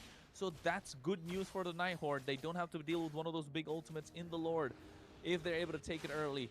But Smash Yeah, is he's not gonna just let that like a happen little easy. bit of a Literally meme. no ults for the side of They the Nighthorde, banned but him also last inside Leviathan, time, it's just and I'm Smash guessing like you because said, they knew so, I Nighthorde mean, likes to play it. not but- a bad play for Nighthorde. I wish they would have got maybe something out of that. If they would have got Baj, it could have gave them an advantage here up on the top side though. Leviathan looking for a pick onto Kistler. Can they make it down to Lord in time though? Looking to do that. Smash wants to go in, and Like, I look at think that second Pauline's doing a move. brilliant What job was at the that? moment. Yato comes in, does have the bravest fighter. Joy Baj making What his the way as fuck was well. that? Fusion misses, and Yato is able to get that kill. They lock into him. Smash goes down, but Colleen and Shiro, rather only Shiro to follow. Oh, look at And Carrie. here they come to look and catch up to Merlin. Carrie's but look at trying to this do a Crystal. backdoor like These Zia ISOs did. already marching in. They want the kills. They want to lock in the base. They got the Lord on their side, and now tossing up Yeah. Merlin is gonna be an easy kill. Yato's on fire right now. Yato's on fire right now. He's in God mode. My guy took the Lord and then put the boot down on Shiro's neck even more by getting the kill onto him. I mean, it's like, listen, I know you're a jungler, but I'm Yato. And welcome to the game. Completely Oh my just God, look at the dominating damage. overall, terrifying R. He's not going to do anything. He's not going to sustain whatsoever. Black Dragon even goes in. That's the bravest fighter we're talking about, taken down like a butter. They're trying to At the defend. I moment, think a they lot did. of They heat did. coming They in did from defend. Leviathan. And I think they're going to be able to but they're finish they're the about to job. get Get smacked. the inhibitor on the bot side, looking to get the top side inhibitor as well. They lock him down and they get Joy Kistler. Baj is Now the base crystal, but nasty on Yato's picking Bob, and he's people off. weaving, finding these targets. They take one in return. Picking them And I off, think the bro. crystal finally gets locked in. We're gonna all the way. We're going the distance. Alright. We're going to a game. BO3, number 3. BO3. The rubber band match, as we like to say, down here in Florida. We're bouncing back and forth. Win for win. Layla. I agree. Yeah. Layla, you're muted. Yeah. Oh, I am muted. Whoops. Welcome back. Yeah, so the two teams, you know, we're definitely gonna see game 3, right? We Crazy. expected that out of these two Crazy. teams. And what do you think of the team comp for the Nighthorde? I feel like there's a lot of problems with that. They overcooked, as Chrono said. They Yeah. burned the fried rice. That's a hard thing to burn. It's hard to burn fried rice. I agree. I was gonna say. This is a it rich wasn't person fried rice at laugh. this What the point. fuck? The chicken was just in the oven a little too long. What? How does someone like that Yeah, laugh? looking at the stats, I was like making sure that I'm not muted still. Yeah, what do you think of that match? I feel like because the Nighthorde had so much dive heroes, and then they only had a Valier, that team comp just couldn't do much. Yeah, And and the Joy Valier Baj did so definitely good. didn't stand a chance against Yato. Look, 9.9k gold compared to 7.3. Yato with a 6-0 in 6. I mean, the guy just made plays around the map, and it's not very often, especially when something like ISO, when you have these carries, I feel like the mid laners haven't really been able to shine in a lot of games that we've been watching lately. Like, they've done well, but not like that. Not to a point where Yato was a threat to everyone on the map. And yes, Baj is the one who kind of bought him the time. Baj is the one who got some of these early flicks, able to make sure ISO and Yato got fed. But once they came online, God, the Yato-Baj combo is just honestly disgusting. And with heroes like this is comfort for the two of them. Stop barking at people. Yeah, Joy Baj, his Jawhead was very memorable, and I remember Boy, just in the looking MCT outside, at the like, end, who in they my were front supposed to yard, ban bro? for that. Who's in my front yard?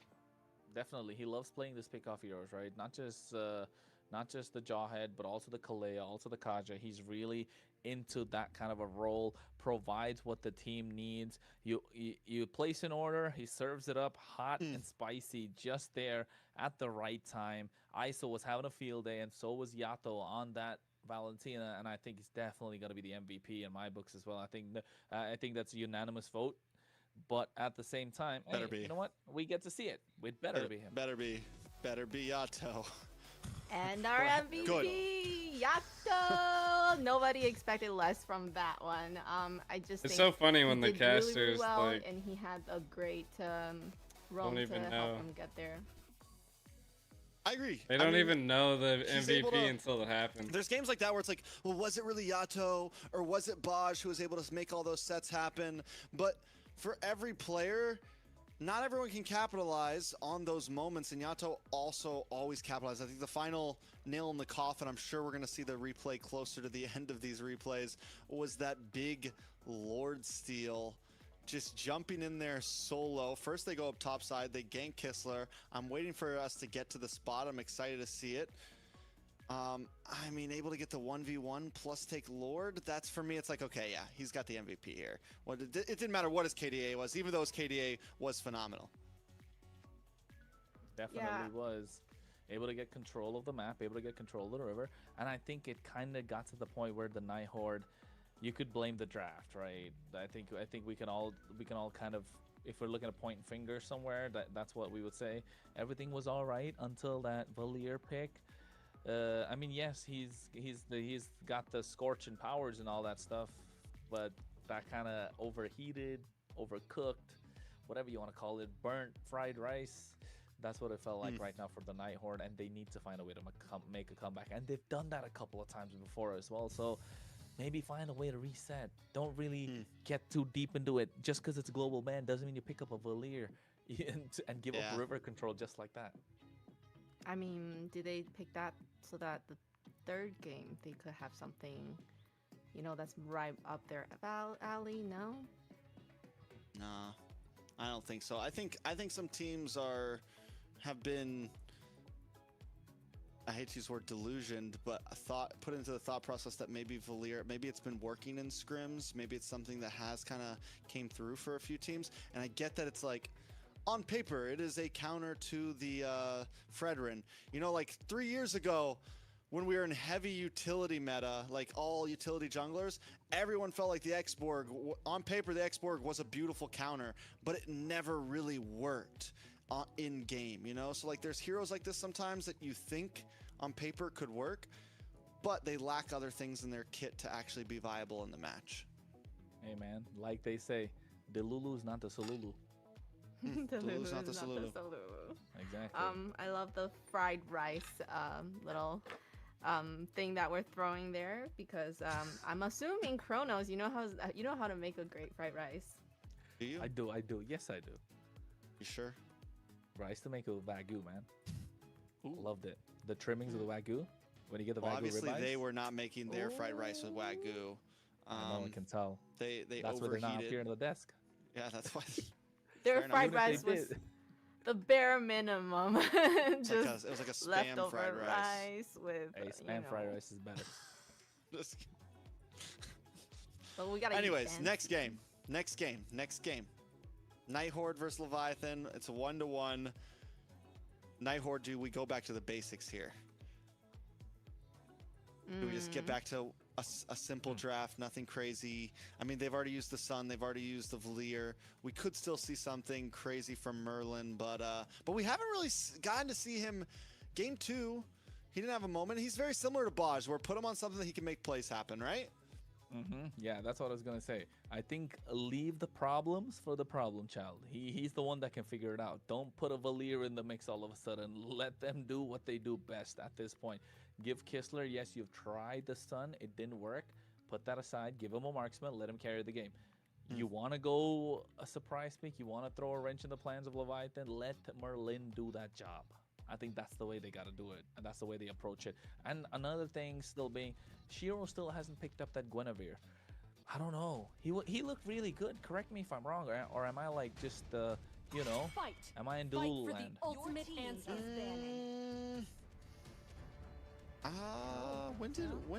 Did he win his? Yeah, he did it. First game.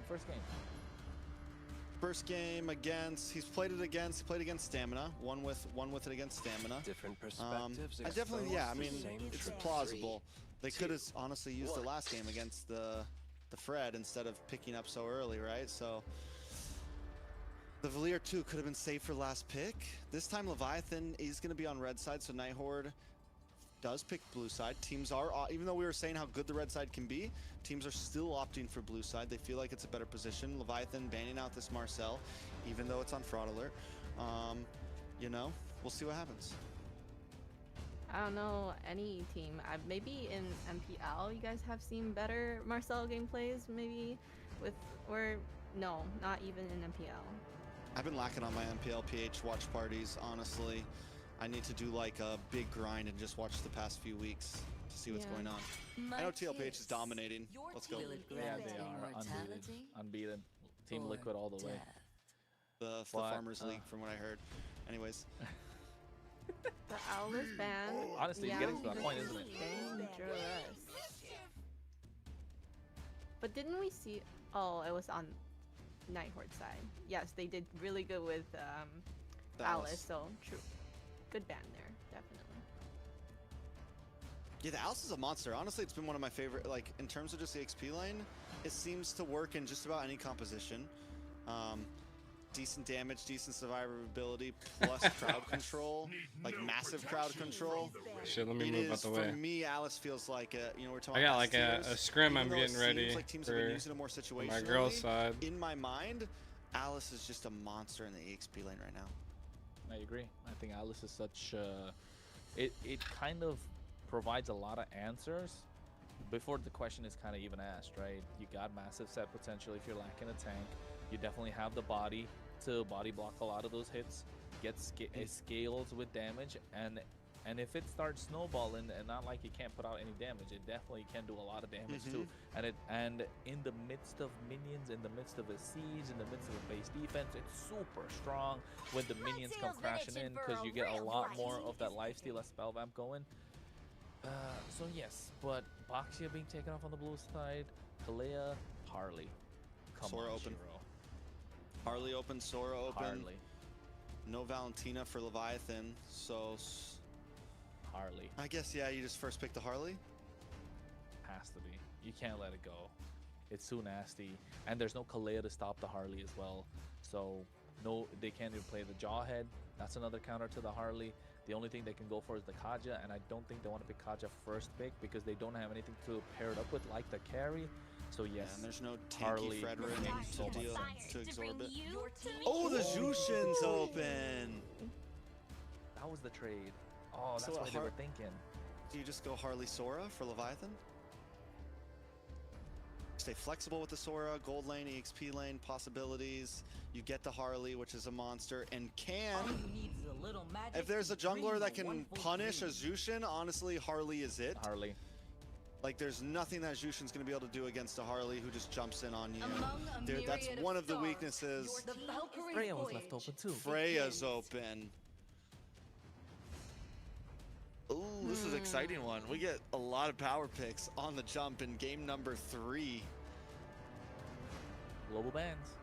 Global bans. Not the only one bound by these chains. What up? This is all right. They definitely not gonna go Sora, are they? Because I mean, they can. to kind of put a stop to the Freya in the gold lane, to kind of What up, sustain what up, the what Harley up? can bring through, even they don't pick up a marksman. But to be fair, a Claude is still available for them. Granger still works all right. They have a lot of bodies in the front line already with this Phobius. So Claude here. even though he's one body, it feels like a lot of bodies when you got the Infernal Pursuit going. So I think a marksman. Right, like the Crimson Lightning. Your team is picking. Limord. Not Yeah, bad. not bad. I get it.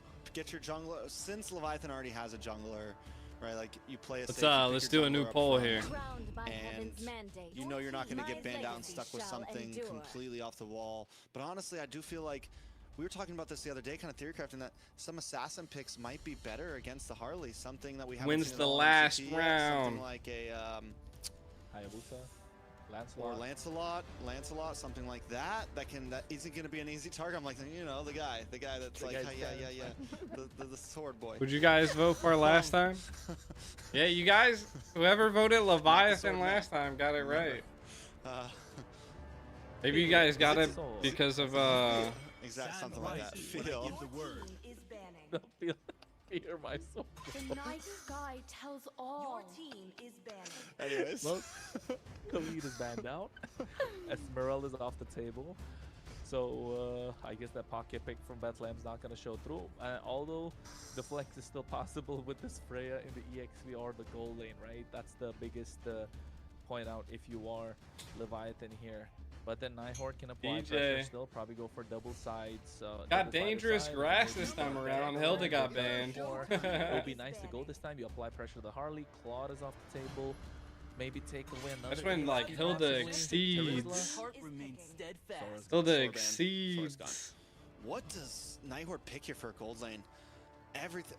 I'm trying to think. Claude is like your best answer. It's someone that's not going to feel too much threat from the Harley because of the BMI, everything like that. Your team is picking. Now that this has gone too, oof, everything else is so stationary. Everything else is so easy target for Freya, easy target for Harley. I mean, just overall, it's a tough game for whatever gold laner you stick there. Wait. Gold lane, is this Gold lane Herod. It's a gold lane Herod. EXP lane Freya? Yeah. Nice Kufra. Answer to the I Herod. like the Kufra. Not just the Herod, but And also honestly, the the also Freya Harley. and the Harley. The flare that's gonna light up your team is picking. Classic. Very classic. Got a slight bit of a buff recently with the That boy's the a spell vamp. classic. Lifesteal convert spell vamp. I think 10-15%. I'm not really sure what number exactly, but I'd say Granger probably would have been a little better. But you do have the wombo combo possibilities. Beatrix does a lot more damage. Love the Hylos. Leviathan are cooking. Honestly, the reason we like the Granger against the Harith is because of the range. Beatrix still has decent range and can kind of hold her own, and then It's don't gonna be forget crazy. as well. Eventually, when you do get in that malefic gun, you get even more range for EXP shooting Freya? some of those items that you might use. That's some of the guns that wild. you might not use as often. Like, what? And here we have. What are you doing our with final EXP lineup. Freya? It's very exciting. The Wu Zetian, I always think, you know, her global alt is gonna have great sets. I can see that happening. It's definitely gonna have great sets indeed, and I You think buy- right now it's a Leviathan's got winner your takes vote? all. Nobody wants to fall behind the pack that is leading. You want to be on the top half of these groups in these seeds.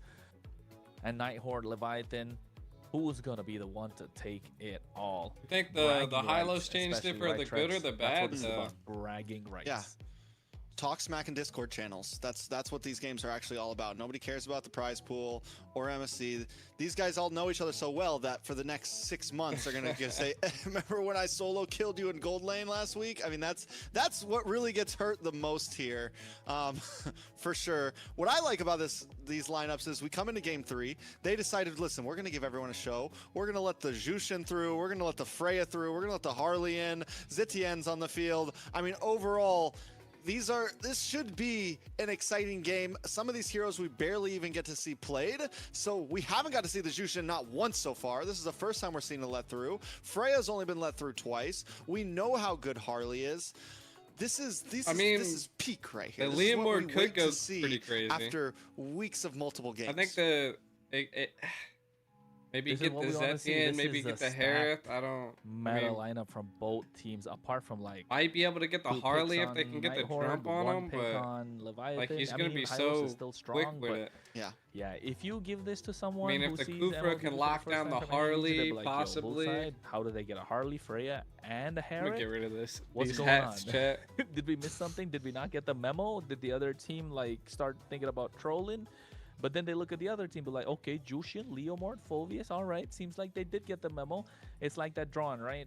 Like the horse. The first half of the horse looks super nice. In the end, it just gets out really weird with the Beatrix and the Kufra. But it's still possible. It's still a finished picture. And I think Nighthorde looking to take it all with this game number 3. We're getting ready to go in. A lot of sounds being heard. We're just waiting for the graphic. It's a cowboy with the, what? Is it a cowboy and a soccer player? it's a cowboy and a soccer player. Football, man. North Football. versus south. You know what? Okay. Layla, what do you call it? Soccer or football? Football. We call soccer. Yeah, we do call Okay. soccer. Soccer. Shoot. About time. But if I About know time. they're from About time, eh? Europe, I don't say About soccer. time, I right? feel like I'm gonna get beat up so bad, because I think soccer is just not. It's just really popular in Asia and Europe, and I don't say soccer when I know they're from Europe. I just Pretty popular globally. It's pretty popular I was globally. gonna say, Yeah. yeah, I was gonna Yeah, Europe I would say and just Europe, Asia, South America. yeah, but in North America, All over it's the not world. as popular. We go for hockey. We're more like, hockey. hands-on. We're aggressive, yeah. here up in the north. We want to see people break each other's arms and stuff. We're weird like that. I mean, soccer, you get high impact and it hurts. All right, we're straying away. We're straying away. We're not Yeah. talking about Bruno now. Bruno's out of the picture. Bruno's not in the picture anymore. Neither is Clint. But what's there in the picture is Beatrix versus Harith, and I think that's going to be an interesting battle. Beatrix does have the range if you take the sniper out, so Renner's going to be one nice, useful gun for them to look at. And speaking of the game, we are underway, folks. A beautiful graphic comes in like always, and as you can see, here we go. And you know what, Trex? I found out a small detail in the graphic. If you take a look, right, just when we get in, there's a scroll that shows Clint. Is it for the South they show Bruno? That's something we got to look at. Yeah, Nice that's little what I was detail. saying. It's cowboy versus a football player. I know, I got that. And But then so it's towards the end of the graphic, you see the scroll that comes in, right? There's Clint in the front. we'll check it out next time. You're straying away again now, and you're the one who always starts the strayaways, and then we feed in, and then you're like, "What are you guys doing?" Anyways, into the game. What I'm excited to see here, once again, I think my big eye is on Merlin. He's on something that we don't get to see very often. And if Feeling there's a better. hero that could be exciting, it can definitely be a Kufra. Really need to get rid of the hat. Kufra, I mean, from early days, getting to yell out things like Tyrant's Revenge is always fun, Tyrant's Rage or whatever. I mean, this is a hero that could make a big play happen. My worry is, who's he gonna catch? Smash is not gonna be an easy target. ISO, not always gonna be an easy target. Bethlehem maybe, but Yato and Baj I think are the ones that are really gonna have to watch out for this big attack that could come from Merlin. I mean, not just that. I feel like apart from those revenges and the rages, we're looking at that bouncing ball in the midst of a fight. If they pop that bouncing ball at the right time, could be disastrous. Look at that. They already got the deadly magic on the Colleen, and he didn't even use a flicker. So that's really good news before the turtle. But lacking that damage, Smash still wants to go in. Again, looking to take him down, at least force a flicker, but they still don't budge. Yeah, Colleen's like, I'm not using it. I need this flicker. And Smash just keeps on jumping back in. A little bit damage on a Bosch. Revitalize on the Bodge. He has a lot of HP to survive. Dark Wave misses. Bethlehem wants to go in after the use of the Valkyrie Descent. So I think this is going to be a late turtle take for both teams. Yeah, slow pace. Smash might want to rush it. He does at least have his purple, to whereas Shiro is going to go get his purple real fast. Leviathan doesn't have vision on him though, so yeah, both teams taking it very slow. This could be a 3.5 minute turtle, honest. could be. I think it's being reset. Turtle's going out for a walk. Did you go out for a walk today? I did. But Phobius is going to be really hard to kill. well, let's walk. And I walk while I work. I do like 14,000 steps a day. Nobody home. Valkyrie Descent comes in. Bethlehem trying to walk up to them, but you can see at the same time Merlin has to back out. Here comes the Steed. I think they're kind of go for an engage. Not the best possible way. RR Dude, look at all the slow A though. re-engage could come in, but they disengage one more time. Yo, that was so much slow. On the turtle. Yeah, Smash does have Retry still. I mean, 3.5. Now we're looking at 4-minute turtle. We're looking at where we should have saw second turtle popping up soon. This is definitely dragged out. Both teams taking their time. And I think one of the reasons for this is that Jushin. You're able to create space. Bethlehem was able to kind of force in and push Shiro away, but then quickly the turnaround happened. All good. He's good. He's all right. He's all right. But look at Merlin. The bouncing wall. Smash. He does have the deadly magic. Looking to get the turtle. Joybot is super low. Bethlehem, no ultimate as well. Merlin looking to get that bit of revenge. Gets one. Phobius is damaged. Him. Patrick to make it out alive. Shiro should be able to get this turtle quite easily. Finally gets the Steed. And here goes the damage. Smash should be the first target, able to use the hat trick to make it out of harm's way. Joybot next on the chopper block. Meanwhile, he's the first blood. But look at Dang, ISO almost got the first blood. Doing too much damage, but ISO might get caught, forced to RRO saved it. Fights, messy fights, and they walk away with only 1 kill apiece. And Smash doesn't go down, which is huge. Very close. That last dash just to get away from the skill 1 on the Steed was huge. The fact that they only let Baj and are still able to get Merlin kind of stopped us from getting out of hand early on. It's only a 600 gold lead for Nighthorde with that first turtle at 4 minutes. So not in a bad spot, still very much of a standstill. Joybot is going to go down quite easily as well. Nice use of the lantern flare. And you know what, Trex? Forget about everything else. That still anybody's game at this point. Side. The combination of this Jushin and Leomord is too strong. Yeah, Phobius is just... It's hard to escape, right? Smash. Out. Was that a 1v2? Was that a 1v2? Yeah, that was a 1v2. My guy just 1v2'd and got the kill? No. Not looking good for Leviathan. Nighthorde are finding their groove, and look at Merlin on the top. Yo, the Smash just got smashed. Point doesn't want to go in. Yo, the Harley lost that. Extend and throw away that advantage. I gotta say, 2-0 on a Phobius this early in the game is scary. We haven't really got to see a big pop-off Phobius game yet, but this might be the one for RR, honestly. This might be one of those games where the Phobius is just dominating the scene. Yeah, because of the fact that so many dashes are present, so the Phobius is so good. Not just that, along with the bouncing ball from Merlin, that's the winning formula that Nighthorde I've been aiming for. And the early aggression with this Jushin and the Leomord looks solid. There's the revenge, charging it up. Lou's gonna be the target. Doesn't want to go in. They focus on the turtle. Meanwhile, on the bot side, Leviathan should be getting that trade. Get that tier 1. Another turtle goes in the hands of Nighthorde, bringing them to almost a 2,000 gold lead. They're all going to rotate up top, get this tier 3. On the bot side, though, Bethlehem is going to be able to take a tower of his own.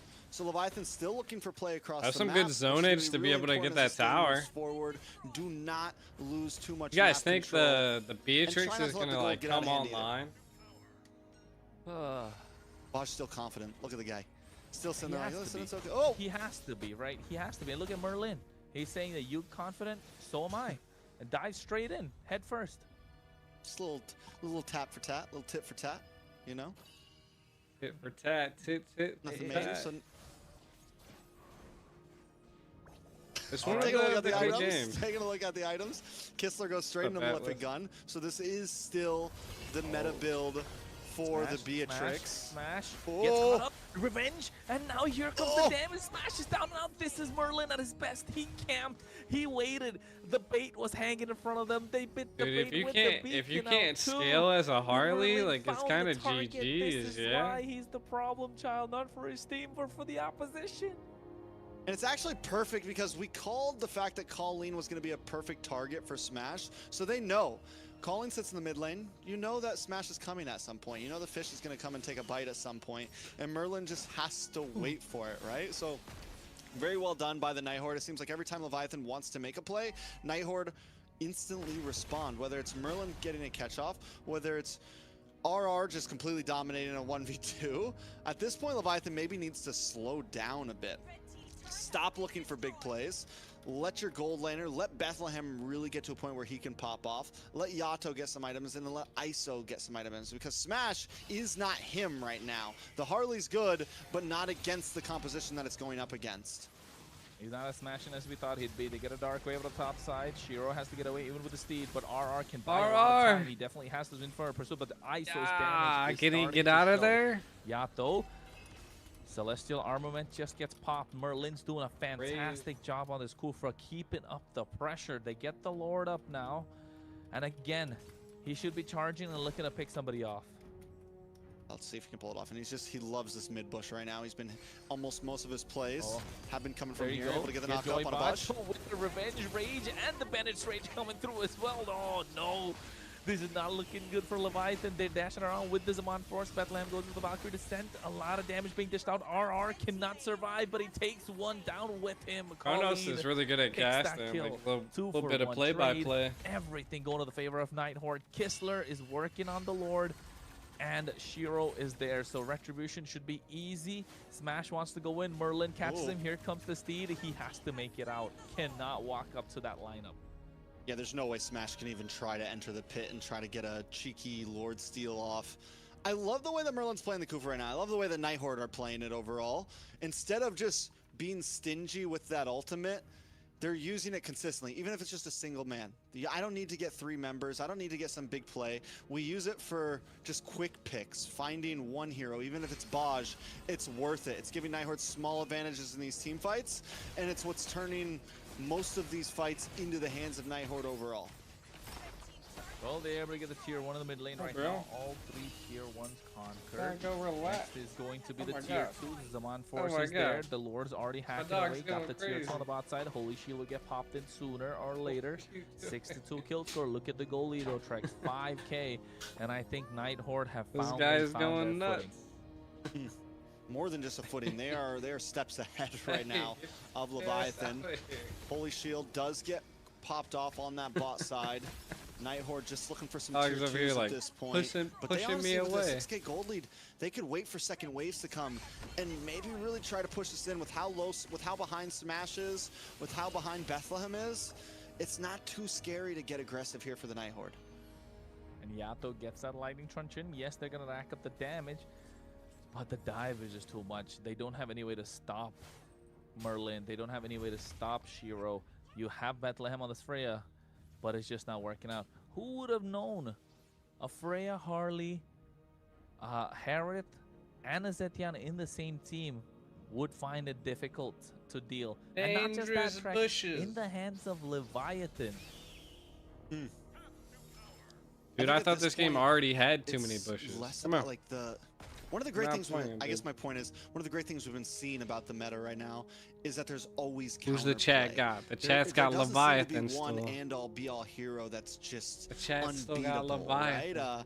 We've seen the Basha get beat, even though it's been getting banned out a lot. We see the Harley get beat, even though it's getting banned out a lot. Every team has been seeming to find answers to these quote-unquote meta top-tier ST heroes. There always seems to be an answer in some way. So what is the meta? Stop it. No meta. The meta, who can draft better? Who can global ban better? You know, I think with some of the best teams, it's can you find that singular pick that's a little bit better than the meta. Ooh, better than the meta. That's what it's all about. But here goes the dive, and they collapse completely, throwing everything. Shiro but the falls. kitchen sink. God damn! ISO Levi live. Able to dish out the damage with those synchro snipe. Colleen, he dives it face first in the middle of 4 people snipe. with the lantern. Flickers, but finds ISO, and the re-engage is too much at that double kill in the hands of Kistler. He finds 3, and it could be 4 down and out, but Yato's the final one left standing. Kistler wants to go in. Yato flickers out as well. Rage comes in, and Bennett finds a maniac for Kistler. Yo, Nighthorde, what an RPG! Able to march down and finding the opening, and could get a couple of inhibitors, maybe even the base crystal. Kistler's been hearing us talk about Melon. He's been hearing us talk about Zia. He wanted to come in today and put his own name in the hat right now. A maniac on the board. We're still yet to see a Savage and MCT so far, but there's been a few maniacs, and Kistler has added his name in there, completely popping off.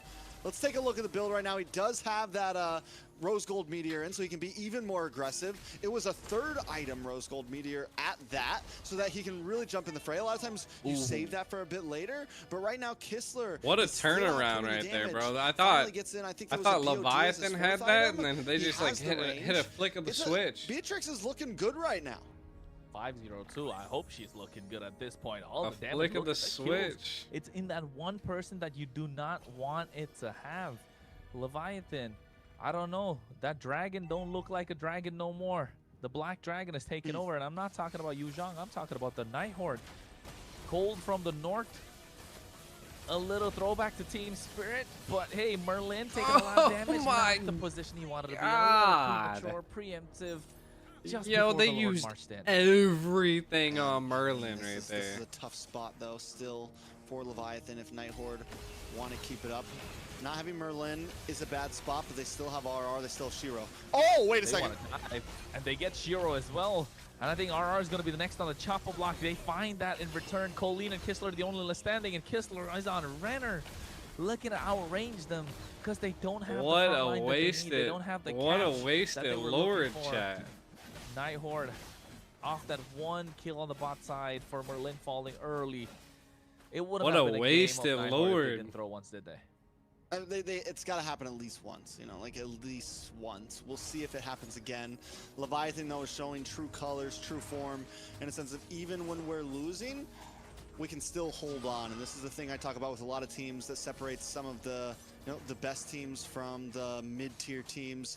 Can you, at a 5K deficit, put up a great defense and find a moment to turn the game around? And that's what we're starting to see. That last big fight, yes, Kistler ended up getting the Maniac, but they were still able to take out a lot of their members. Merlin misses the these two. Baj and Merlin are going head to head right now. There's a lot going on behind the scenes there. Hey man, who catches the? Hey, whoa! Okay, I was gonna say, did you see that shadow of the buff? I didn't know that was possible. You get to see that fall. New interactions. We learn new things every day. But Joy, Baj, and Merlin trying to get into each other's heads. First it was Merlin going in the head first, and now Baj doing the same. Fury of the Phoenix to find out where everybody is. So instantly they back off after dropping the Zaman Force. Merlin to catch someone right now, goes in for the flicker. Ooh. Bethlehem makes it out alive as well. Joy, Baj putting a stop to them. Here comes the Steed looking to catch somebody. Joy, Baj taking out super low. Here's Banish Rage as well coming in. A lot of damage being dished up on the Valkyrie. The Fed goes in, but they take him down. Iso's trying to dash around, but in the face of a Beatrix who has a Nibiru up. And the protection of this Jushin, they find a double. 2-3 for one trade. 17 seconds before the Lord. Leviathan have to back off and respect the damage that Night Horde are having. Yeah, Leviathan, I don't think Bethlehem should have jumped into that. What I don't think happened? the team should have jumped into that. I walked away for We've a been couple seeing seconds. whoever kind of like commits first seems to be losing because both teams do have good kiting capabilities. Both teams do have great response capabilities, and Leviathan's the other one who took the bait and took the loss in that last fight. Finally, inhibitors down. They go to the Lord. Should be able to secure that. With Shiro being a Bethlehem needs to be back. He's not able to dash around in these fights. And again, it's that combo. I don't think they The can Dark fight Wave, the Lord. Infernal They have a Pursuit, lot of plus the utility bouncing guard. ball just prevents Bethlehem from doing anything on this Freya. And if they have to go in, they have to wait for that bouncing ball to go down. And even then, you have the Infernal Pursuit from RR. You have the Dark Wave from RR. So this lineup from Night Horde has completely countered what Leviathan can put out. And the only thing that they had was Smash on this Harley, which was neutralized in the early game. So the damage, the aggression is too much from Night Horde, and Leviathan are not respecting that. And I think if they walk into this Lord right now, which they have to contest, it could be a full wipeout, Trex. Zushin, can she Yeah, like I mean, actually but bring you're right, they people have over to the wall? contest it. They're in a very bad spot. They can't contest it. Maybe they look for a pick-off at least. Oh, Bethlehem goes in. A lot of damage. They're gonna being used out. Here attack. comes the Seed as well. Glorious Pathway being used. Nibiru's Passion to disengage. Night Horde this time. They're gonna on the take it to prize, the looking at base. the bigger picture. They need the crystal. They need that 2-1 victory. Yeah, how do they even, Leviathan, will they be able to defend this? We saw them before when they had an inhibitor up. There was opportunity to kind of respond when Night Horde made the jump in, but also Night Horde was down Merlin in that last big wipeout. Taking a look at the items, everyone's just about maxed out. Gold is soon to become no longer a problem. Leviathan just have to Some really survive good this Lord lane to try to make it a sinks. tie game. Can they do it? Oh well, Glorious Path expended a little prematurely on the bot side. Now they're off position. Beauty of the Phoenix comes in as well. Zaman force from Ice, so he has to go back. So they're not going to have this ultimate to try and defend. Shiro goes in with the steed, looking for the base crystal. That's what they're doing, trying to do. RR able to go in, and Shiro finds a kill along with There's Colleen. too much hitting and that the base base. crystal gets locked down. Nighthorde Too much hitting the walks out base. with a victory. Confident, looking good. 2-1 score. A good fight from the side of Leviathan, but in the end, Nighthorde do an amazing job taking us to game 3. They stomp in game 1, and then game 3, very similar. Yes, there was a few moments Leviathan might have been able to fight back, but Kistler going pretty much untouched that whole game on the Beatrix with Merlin protecting him on the front side along with RR. There just was no real answer for Leviathan to even get a big team fight win there. What a game! What a game! I think also just with Leviathan, you know, Someone their bring the team comp, They didn't even it's a lot of sweep him. magic. There's They didn't not even a sweep lot of him. tanking, just Hylos alone Someone tanking bring- everything. And I Someone thought, bring you the know, Harith would have been broom. a great pick there and be able to come online, but you know, it just was really The hard. good old days. It is what it is. Good old That's how the cookie crumbles, and 2025. Sadly for Leviathan, they didn't get their cookie, they didn't get their milk. Santa came in, took everything away, even before Christmas. Wow. We want Christmas. Looking You at know, I these can't help- stats. I can't help but wonder if this is strict, you know, I know the fans might say it, and I hate the fact that this is Smash's debut and it's a big loss. Would things have been different with Foe on the roster?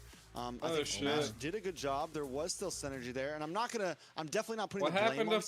Smash I because forgot. honestly, drafts from game 1 to game 3 and game 2, honestly, drafts heavily won all 3 of those games. It wasn't just about gameplay in any of them. Game 1, Nighthorde able to get the better of Leviathan. Game 2, Leviathan able to get the better of Nighthorde from overcooking. Nice, And then game nice, 3, nice. Nighthorde with that with Merlin No on this bouncing Jawhead, ball, no with party. the Phoveus, all of it. Just Smash was the Harley was unplayable. Very much true. Yes. And for everybody that deserves a cookie, also, who else deserves a cookie? Our Beatrix. well, the one with the maniac in the game. The answer that they were looking for. You Kistler! can ban out all the gold laners you want. People from MCT will be looking at this Beatrix pick and think, hey man, we can actually make this work right now. We got a lot of damage, a little bit of a buff that's come through. 605 KDA in the hands of Kistler. And look at that build. He got everything that they really wanted, and it worked out to perfection. And Bethlehem on this Freya was just meat. Just free meat. Calm down, Bucket shots DJ. on the table, Calm and they get down. everything for Nighthorde. Quite the way to put it, Princess, but I what do you doing? agree. Free meat at the What you market right doing? now, on the grill, Gonna lay whatever you down want to right say. there? But either way, Kistler, I'm thinking we could see some more Beatrix honestly down the line. I still don't think it's you know, Claude material. I don't think it's best marksman in the game material, but it seems viable. It seems playable. It's strong. I mean, it It did really scaled well. Yes, Kistler never died, and it's still honestly kind of easily gankable in the lane. Them but the possibility is SMGs are there. crazy. We need Ashley back. You don't like?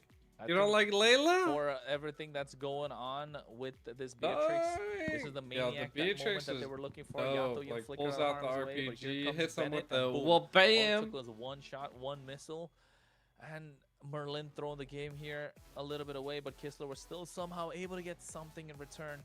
But you know what, Trex, you're right. I think it's not Claude material yet, but we have seen Beatrix one time be so super meta that it had to be prioritized. Even someone named after the sniping renner that you could snipe with the renner that was possible, right? And now I think if Beatrix slowly starts making her way back, you can start expecting those kind of shots. And you know, with Merlin doing really, really good, right? He was able to. The only thing I would say, you know, he threw a little bit when the Lord came in, but you know, they were still able to pick up and then win that fight at the end. But she So looks it's light. very amazing. And I Saying wanna she's go too white and for you? say, we're gonna go ahead with a interview with the jungle Shiro.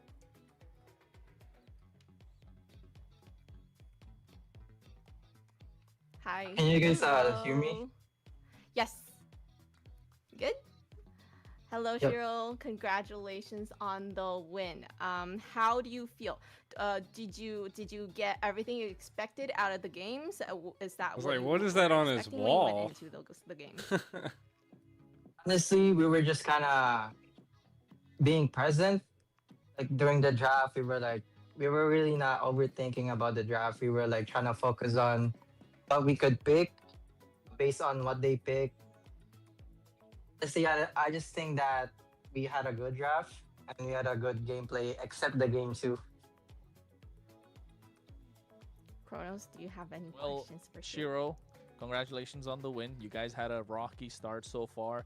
Not many clean games that we like to see from the Night Horde. But you said it, the game number 2 wasn't so clean, and along with the game number 2, a couple of games in the past, right? But you guys always seem to find a way to win with these off-brand picks, these off-meta picks, these pocket picks that come in, that X-Borg roam, that Benedetta roam that we're talking about.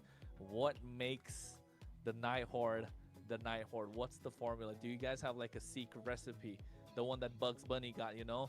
Some of that secret stuff. Is there anything that's a secret stuff that Night Horde has right now in their draft? To be honest, I think it's just us being accustomed to the draft that we bring to the game. Like not a lot of people can actually like read how we execute the gameplay with the drafts that we usually pick. Like the Benedetta roam. I don't think a lot of teams actually know how to My cat feels like it's a trap. the Chat. Ben roam. You know. To follow up on that, are these? I want to follow up on that question. Are these picks that you guys run in ranked games? Like, are these picks that like that's what I'm wondering? Or is it just like, hey, this might work. We've never done it before, but let's do it.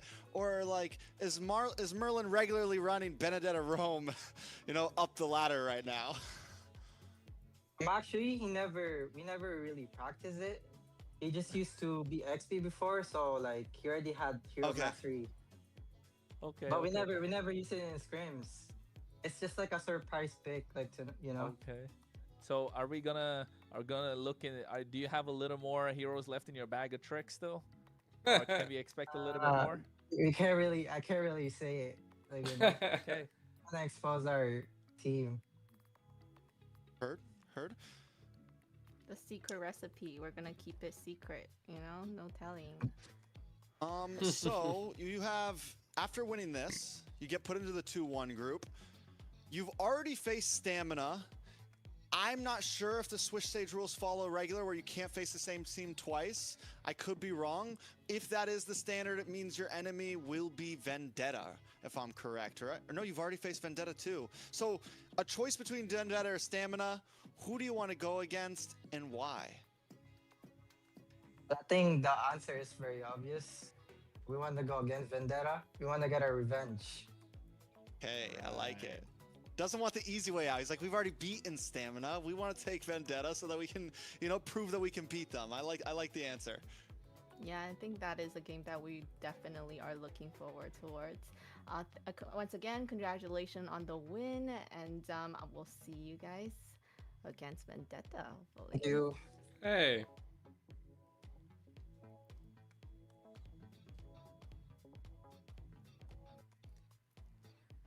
What do you guys think? A game against Vendetta? Is that something that you guys are looking forward To to? even the Vendetta? Yeah. And which team would you want to kind of see? Gosh dang. I want to Chris. see Vendetta. I want to see Vendetta versus Night Horde again. Yeah. And then, you know, Ashley's team. We got to cheer on Ashley's team. But No matter what, we got to cheer Ashley's team. No matter I don't what, know, I was just like, no matter thirsting for who it. they go against, it's a banger of a match. Like if they end up against Stamina, you get the revenge match there. Stamina wants that match probably. It's like the love triangle. Everyone's like, I want to face this team, but I want to face this team. Everybody's looking for revenge in this 2-1 group right now, and Vendetta's just kind of sitting there in the middle like, ooh. So yeah, fun. definitely is. And Who's coming next? up, we Am I have scheduled? Chronos King. Yeah, sure. It's about Runestone, baby. runestone.gg. How could you forget about that, Layla? You got to remind people about Runestone. Runestone's a platform where they track live data, of course, of every esports that's going on at the moment. Make sure you climb smarter, not harder. So, folks, runestone.gg, the sponsor for MCT AMER 2026. Hey, what more can we say? We've been talking about them the entire time. Layla, you got some more? Trex, do you got someone? I mean, I've already said enough about Runestone. They're an exciting platform. They help not only people, but tournaments get quick information, live information, zero lag, all that good stuff. I'm sure we're getting our stats loaded up in there right now. And this is exactly what I think people want right now. I mean, for me personally, I love being able to jump into, other websites and pull information as a caster. I love being able to, even when I wasn't a caster, figure out, oh, what's going on with these teams? What are the stats on heroes? What's the meta over in this region right now? You know, all of those types of things. And that is what Runestone I've never is went to trying do for the world runestone.gg right now. So very exciting. Let's go check it out.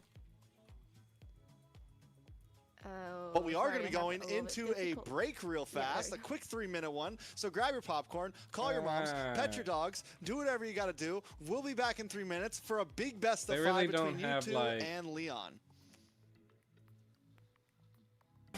They really don't have like public information.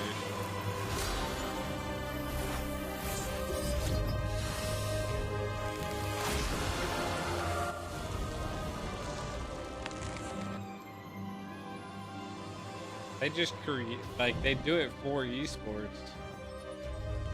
I mean, I personally have the data because, like, I'm part of the background, but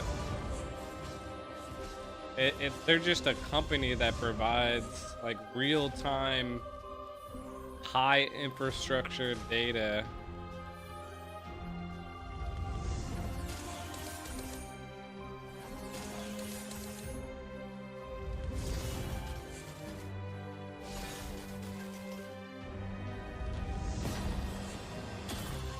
Maybe it's this Runestone Academy? I don't think they just have something you can publicly, like, look at. It'd be really cool if they have, like, a public forum or something like that. I'm gonna take a quick break, too. We're about to get a quick drink, get it going. We're gonna see U2 versus Lion. Two Mexico teams going at it. Listen up, warriors! The Frozen Sea Showdown is here. 8 Brancos, 2 sides. Ready your hooks. Well, the rules? Real simple.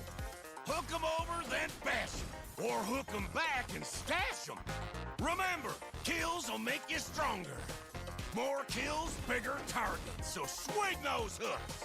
More kills, better hook, so wipe off their looks. Crabs in the river, hook 'em. Reel 'em in for new skills. Stun. Magnet. Reflect. Chests in the cave, hook 'em. Reel 'em in for new skills. Team heal. Team super hook. Crazy ults. Total chaos. Triple hook. Recall hook. Trick hook. No equipment to buy. Auto upgrades for all. Take one down, get your hook back.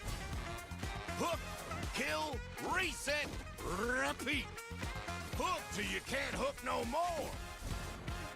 Remember these words. Hook, kill, reset, repeat. Hook till you can't hook no more. Hooks ready? Let's go!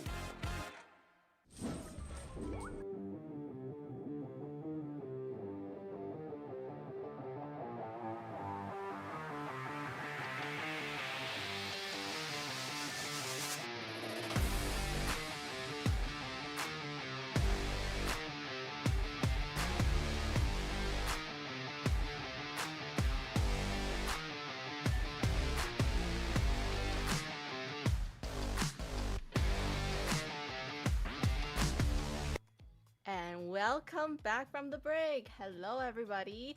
If you just are joining us, we finished our first match, and now we're gonna head into our second match of the day. The handsome guy right there. Yeah, indeed. Come back for the second match of the day, and I think looking at a cutout of Trex, there he is.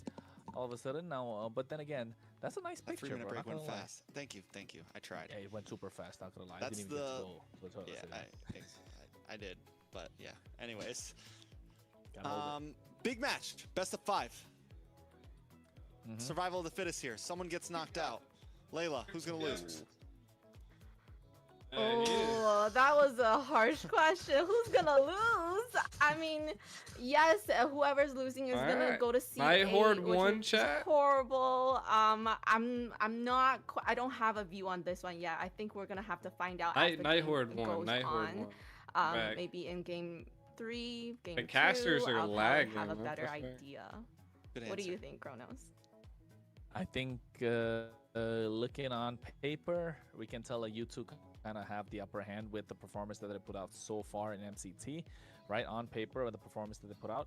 But Leon, again, they did go The against casters the are powerhouse. In the second lagging. game, also, they kind of did They go against lag. another Hey, strong go team. lay down. So I would It's not say playtime. maybe we haven't seen the best come out from Leon yet. And when we do, hopefully they turn up, and the time to turn up is today, because they got 5 games in their hands that they can. The only thing I'm hoping is it doesn't happen to be a 3-0 sweep. I'm definitely hoping that Leon puts up a fight here, or U2 puts Is up this a a big fight here. But as you BO5? said, on paper, U2 seems like the better team. They Well, were this able to is get a a win off of BO5. Leviathan. They were Holy able to get a shit. win off of Influence. They have not just gotten stomped through by any teams by far yet. They've even taken teams the distance. Leon, the only time we really seen them show off was game number 2 against Stamina Esports. That game went to 28 minutes and 3 seconds, and we actually got to see them have, some moments of greatness there, some possibilities. They used a Kadita as well in that game, and were very close to taking the win from Stamina Esports. But we still haven't seen them get a win yet. They're 4-0 in total record in terms of games, and this is their last chance to at least show us that even if they get put in the 8th seed slot, that, okay, maybe they can make something shake in playoffs. And here's the lineup for U2 Esports. We have Ziggy on XP, Sykes on jungle, Accuracy on mid, and Inky. Oh, Inky is gold. And Zotra. No. Roam. Exactly. You're right. I think there was a switch, right? Yeah, I think there's a switch, because NK is a mid laner as well, so I think Accuracy comes in, and they're looking to get that change. But before we talk about that any further, here's a video, so let's check it out first.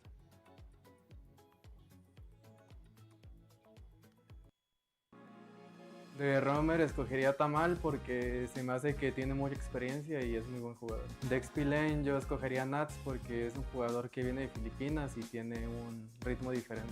De Mid Laner o Mago yo escogería Jun porque se me hace que es muy bueno dando calls a su equipo. De tirador escogería Sia porque se me hace el mejor tirador mecánicamente. Y de jungla escogería Best Player porque se me hace mejor mecánicamente. This is like picking my whole team.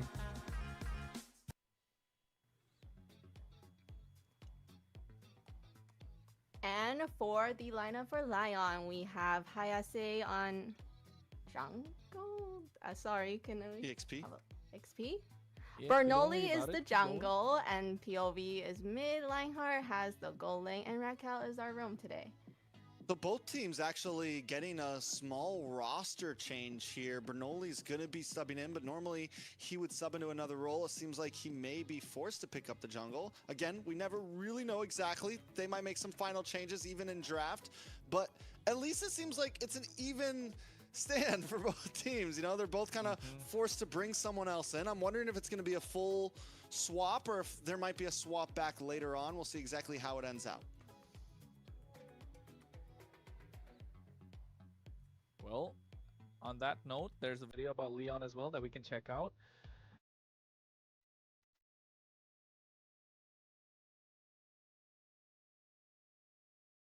Raquel. En 2018. What the hell? Sasuke. I Suchin. was like, Sha. why are we going in and out? Pop. Kufra.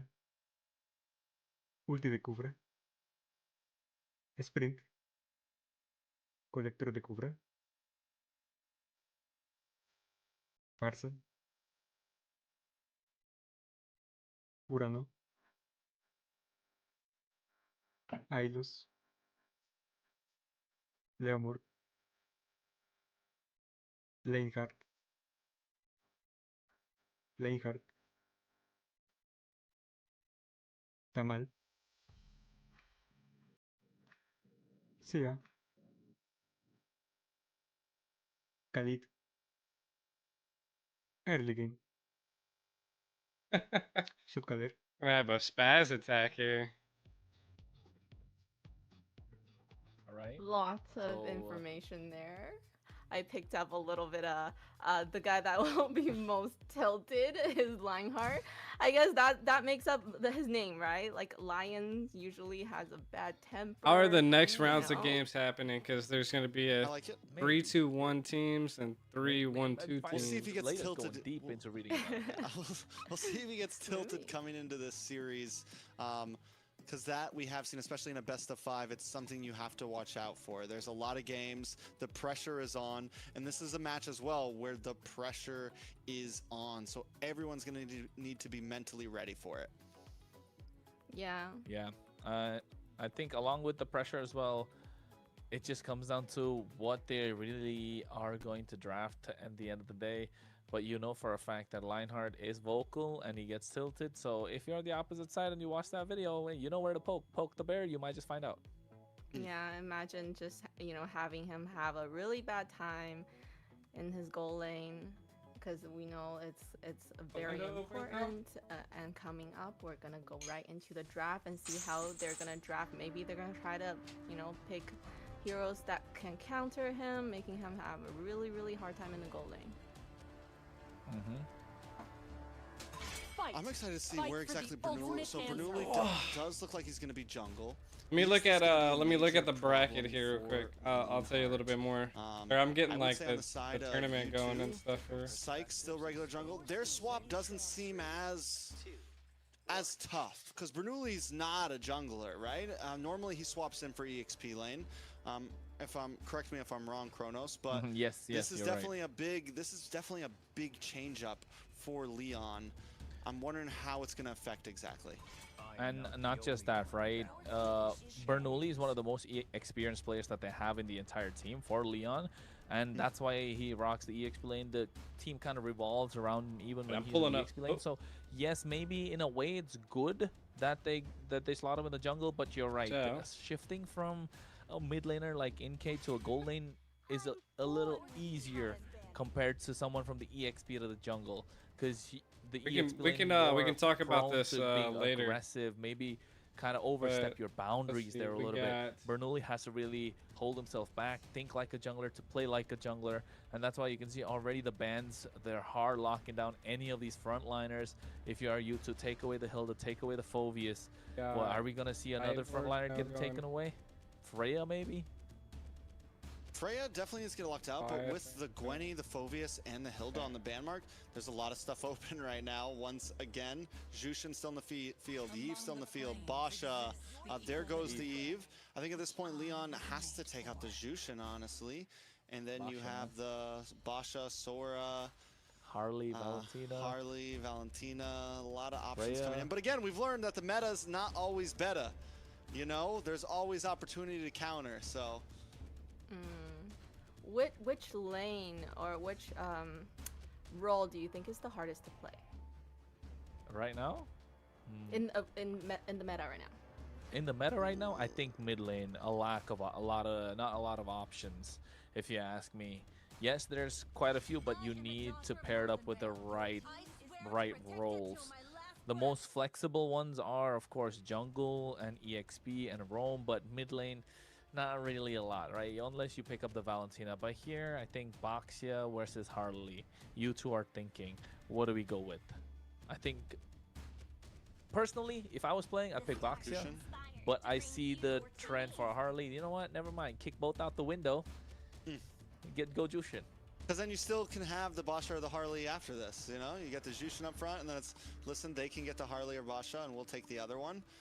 I do think, on that debate, the Harley might be the better pick for Leon right here.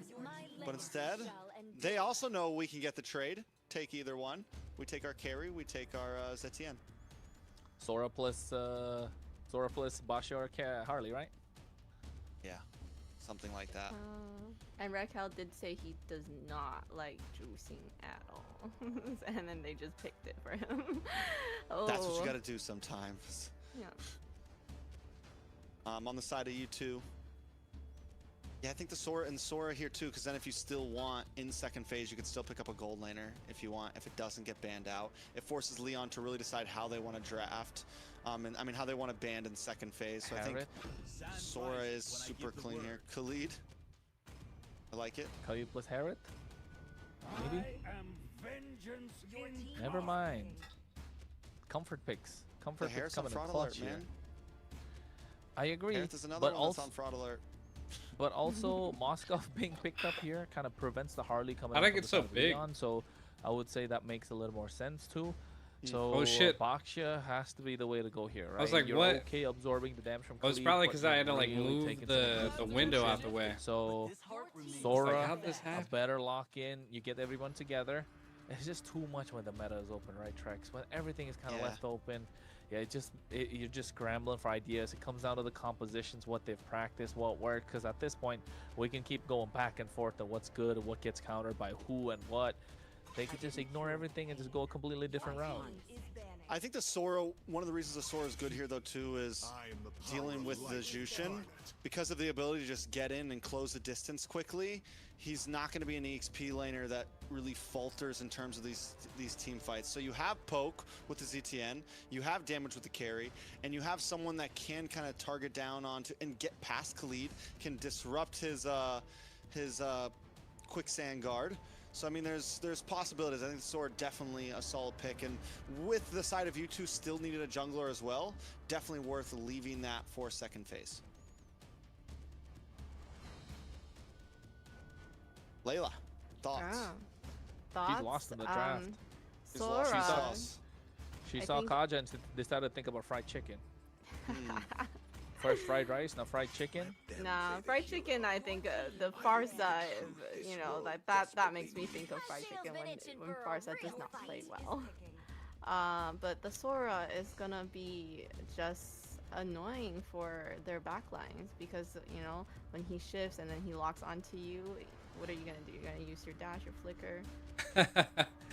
Your Zuzhin Lantern was the one that kept him at bay. After that, I think at the moment, Kaja, Kalea taken off the table. They need something in the room that can provide some sort of early clear, keep up with the Khalid. The Hilda's gone, no Kaja, no Kalea, no Guinevere, no Marcel. Hylos maybe? Are you really? But that's not really going to put a stop to the Khalid. You're not going to be able to contest quite a lot. I'm looking for early game answers. I can think about the Cho, but gets bullied by the Jushin again.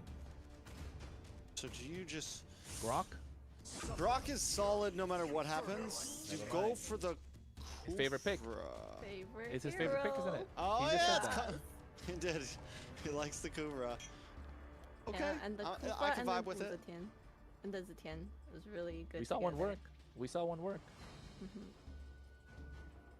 I mean, yeah, we'll see. We'll see. I mean, the last composition we saw, the Kufra was literally like the perfect pick.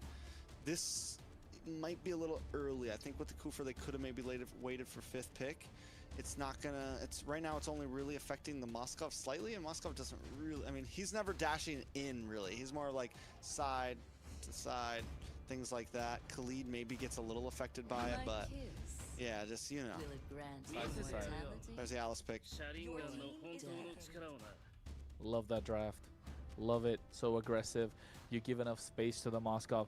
I like when you pick short-range marksman with the Jushin because that Crimson Beacon feels like a cloud of protection for the Moskov or the carry to play under, right? And now the Alice added to the mix just gives Moscow more a bit of reassurance, and the Suyo as well. Inke can dive in knowing that the Alice or the Khalid's going to dive in with them, so a little bit of a front to back with the possibility of going full dive also on the hands of U2 Esports. Don't underestimate his Kufra. Leon, again, this is I'm not gonna lie, you got the pick off we never capabilities. You can look scrimmed for a massive counter step with the Kufra, with Lion. the Sora. They keep calling him Leon, jungle. but I can't. It's got to be something that Harley's We still never available scrimmed if him. I they still, want to not go even for to it. today, we haven't ever scrimmed Maybe him. not the best option. I don't even know if they practice. Easy.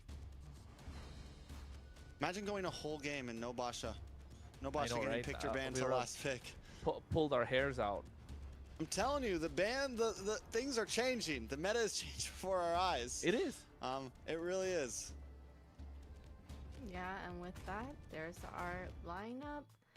And just from the draft, I do feel like U2 Esports has the better draft here. What do you guys think? I think at the moment U2 Esports do have a slight bit of a more straightforward draft. Leon needs to get the early game in their favor. Use Hayase in these turtle fights. Maybe Raquel can get a couple of pickoffs. Leonhardt as well as Pav should find their POV of taking people down. So I think U2 Esports, easier win conditions, not threading the needle. Meanwhile, Leon looking for a needle in the haystack. Yeah, Leon. I mean, I wouldn't exactly say they're looking for a needle in a haystack. I think U2 Esports have, what I really like is they have easy, great crowd control set potential. Big combos. Leon, aggressive, still have late game potential, have some early game potential. The big wild card here is, how is Bernoulli going to be able to move this team around in the early game? How is he going to perform in the jungle? Is he going to be someone that can step up to the plate, or are they going to crumble under it? Well, all right, let's see at it. the moment, Round we're going one. to find out, of course, folks. We are getting to go into the game right now. This is game number 1 of this best of 5 to kick things off. Who's going to be the first one to draw blood? Who's going to be the one to end up in the bottom of the pack? The 8th seed decider starts right now. U2 on the blue, Leon on the red, Kronos and Trex to bring you the action. All right, so we talked about Bernoulli. Let's talk about Sykes a little bit. He has had some decent games. Overall, U2 Esports in general have had some great games. Ziggy, Zoltra, both names we've got to know have been able to make plays, but Zoltra's had some great days, and he's had some bad days. We haven't really seen him being able to balance that out. Either he's playing at 110% or he's playing at 50%. And I think right now we just need to see him play steady, play aggressive. Yeah, I don't know how this Don't is make going to too play many out. I'm mess-ups, like and he looking can at the bring his tournament team right to now. I victory. don't- On the side of Leon, Raquel, we What? saw the interview. On a hero like this Kufra, we also need to see some plays happen. So I'm looking at the roamers right now to be able to set things up for their team. And I think they're Gonna doing a have fantastic job, right? Especially Raquel, the bouncing ball, preventing Ziggy from going in, just being a stop to their plans. And U2 Esports needs to get the aggression rolling, especially when they have this Suyo with this Khalid, with this Jushin. You want to get mid-prio, which they already have, but they're not able to convert it any sort of lane pressure because of what the Boxia provides, that early clear. And you can already see they get an invade going. So the Suyo is going to be a little bit of EXP down, a little bit of gold down, but that's not going to make much of a difference. Has an earlier power spike, wants to get that kill, at least first blood, so he can find a way to get that Esports Sock, is, Fury Hammer, and Sky Piercer going. I mean, they're able to just pop they were the, strong passive when we were pop, scrimming them. which is going to be nice. Coming up onto this turtle, Bernoulli making his way in. Looking for a target, just misses Sykes, able to lock on to the next one though. Actually is forced back as Ultra jumps onto the back line, taking a bit of We damage. got no sound. In comes the shifting clouds, nice damage. Sykes gets pushed back, Joe. able to just dash away. Turtle still up as Ultra, locks down onto Pav. In comes Hayase though, able to get first blood onto accuracy. Sykes now looking for a target as well. Who's Turtle does go over the side of Accuracy? Leon, but Sykes picks up a kill on Raquel. It's a 1-for-1, but honestly, still a win for Leon. Bernoulli get the turtle. That's what made sure they get on top. That's the win that I they don't know got. if I've seen an accuracy SOD before. missing out there. Others Inke would have been able to make it to the fight. And the fight was kind of split. Feels like they're not really on the same page so far, but they did get the job done, right? Hayase was able to zone out the back line, One just of being these a two are problem to going accuracy, here. who wanted to get in the fight. Unable to do so. Meanwhile, in the mid lane, the bouncing ball along with the range from the Zetian doing a lot of poke to Zultra, and Zultra's not able to control the river as nicely or as aggressively that he would like.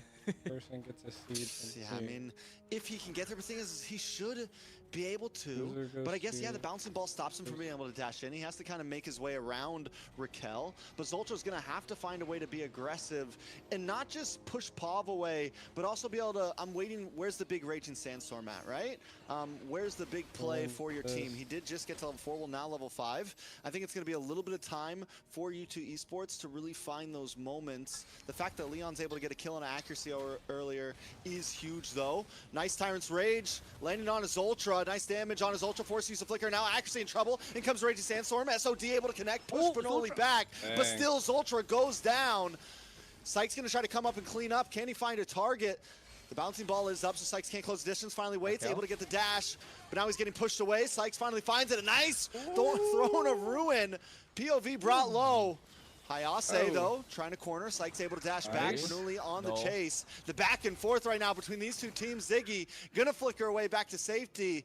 Leon still holding a gold lead, that they do lose a member there. That was a good play. Yeah, I think so far in the game, U2 Esports are the one to take the fight to Leon, right? And Leon able to bounce back every single time with the right tools that they have, a counter engage with that big set that's possible from Raquel, and he's been hitting those Siren Revenges on point. Even Hayase able to make to the team fight. Raquel, Bernoulli still there. Accuracy is the one to fall low early, so that should be a problem. Retribution has a Sykes. All right, so second turtle goes over to U2, but Sykes doesn't want to give it up. Bernoulli on the run. Zoltra finally gonna engage, but they all get caught up. Pushed back to the team. A 3-man catch from Hayase. Sykes goes down. In the midst, though, Ziggy looking for something. Still falls to Hayase. Another kill. Zoltra able to get a nice Raging Sandstorm, a shutdown, and a double. Nice gold into the pocket of Zoltra, but that's not exactly who you want to give the shutdown to. You're right. I think they kind of needed that on the other side, and the different heroes on the damage dealers. Me and one of the bots said, again, Inke able to miss out on that SOD. If that connected, it would have been slight bit of a different story. But U2 Esports getting a little bit of a push on the top side. Zoltra zoning away Hayase. Raquel charging up the revenge, baiting out this Raging Sandstorm. Even the Fury of the Phoenix at the same time. Hayase is a menace right now. Even with that death, we can already see how troublesome this hero is going to be against a nice frontliner jungle. You have to be careful every time you engage. Ziggy as well dives in, Sykes dives in. Well, you just dived into a trap, so they're gonna have to be careful about the way they engage these fights. Well, looking at the items as well, there you go, found the boots, get that Sky Piercer. Now Hunter Strike coming in, gonna be a lot of damage in the hands of Sykes. He needs those kills, he's starving, he's turking, he's thirsty. He needs something to fill him up at this point, and he's looking at those squishies, especially Leonhardt, and that's why you can see Raquel just moving around, making sure that marksman is protected. Yeah, we haven't even seen the marksman get involved in these fights just yet. They've just been hanging out in the gold lane. No one's tried to gank them. We haven't even had the camera on them at all. Both of them, level 8, Leonhardt with a small advantage right now. I mean, we're talking small amounts of EXP here, but nothing major. NK catching up. I'm waiting for that to be the pop-off moment, especially since both of them are more late-game marksmen. Who's going to be able to be the game changer when we get to First Lord, Second Lord, things like that? I think when it gets to the First Lord, right, looking at the composition and the way things are going, U2 Esports should have slight bit of advantage still, but if Leon keep this up, what a damage on his Ultra, but he responds with a Raging Sandstorm. Oh, he lived. Everyone able to get away safely. Continue. I think if they keep this up, Leon could actually hold on, because that nice bit of a clap coming in with that, never mind, Throne of Ruin there. Ooh, SOD does connect as well, and in comes Inke, able to get the pin on the wall. Hayase on the backside, 1 against 2, goes down to Sykes as Inke shreds into Bernoulli. Bernoulli on the run, accuracy now locking in. Inke switches positions, dashes onto the next target. 4 of them moving in. Raquel looking to lock onto someone. Might be in a bad spot as Pav tries to make his way in as well. The passive able to keep the enemies away. U2 Esports do finally disengage, but not after they found Hayase and the last turtle. And the way that U2 are moving right now, as they should, taking the fight to Leon. And Leon's still able to bounce back. They're still holding their own. It's not looking terrible. Yes, a 3K goal lead on the side of U2 Esports, but Leonhardt hasn't been taken down a single time. Pav has been pushing them away. And Hayase has set potential. And here, Raquel has been getting these time revenges on point. Hayase, watch for Hayase. Looking for the grab and nab, not able to connect. Raquel goes down. I like the way Raquel's playing, the fact that like we keep on looking for moments, but maybe slow it down just a little bit, you know? Look for the right targets. Caster's curse, man. I just said about that and he got picked Caster's off. curse. But looking at the way you mentioned, they need to slow down a little bit, or at least have the right tools around you, have the right members around you to try and take them down, especially Leonhard, right? You want Leonhard to start getting online. You want him to pop off. You need to give him that big moment, that big clap. That's probably the best ultimate in the game, according to me, to get a nice sound effect. That clap sounds so much better than a Fatal Links, a 5-man Fatal Links even. All right. But here comes a play of U2 themselves. Still looking for this mid lane as Sykes controls the map elsewhere. And we've just been seeing him go from bot lane to top lane. And this is sometimes what you want to do on the Suyo. He's got such great movement across the map. Yeah, and not just that. I want to talk about Sykes as well. He got a 20 stack on the Sky Piercer right now. He was 2-1-1 when he got that. Now up to 20, gets the War Axe. So you know the damage is starting to rack up. He was thirsty, now 2 levels ahead. He's already hungry. He's got a little bit of a taste of the starter, and now looking to get that aperitif going, and then maybe get to that main course, that big tomahawk, right? It's been in the grill, it's been cooking. Accuracy is the one serving it up, and Sykes, when he walks in, especially with Ziggy, it's gonna look like it's gonna be mealtime. Raquel looks for an angle in.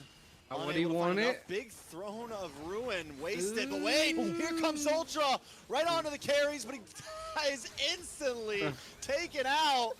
Inke now next on the block. U2 Esports looked for the play. Why are they laughing at him and it like was not there. Call an ambulance, but not for me. That's what Leon said the entire time. Zultra going in, a false engage, abort, mission abort. That was the call from U2 Esports, leaving him in no man's land at this point.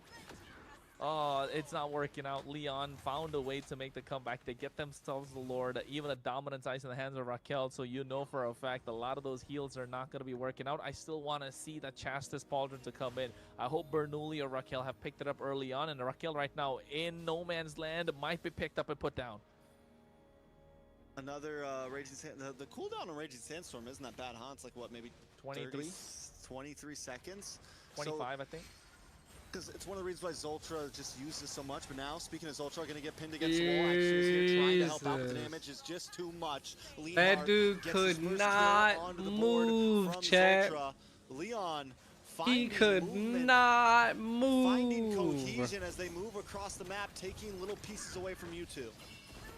Well, they get the siege in the tier 1 in the mid lane. Bernoulli might be next on the chopper block. SOD misses Ziggy. Ziggy able to connect onto 4 there. Hayase does go down. Bernoulli as well as Sykes finally moves in for the double. Leonhard trying to run away. Yeah, what a little bit of a turn. Able to get away from this one. Forced to use the flicker. Sykes wants to chase They him down along with accuracy. A couple more hits and Pop goes down. A beautiful triple for Sykes. And now all they got to do is clear through this Lord, pushing in on them, and then maybe be able to look for this tier 3 in the mid side.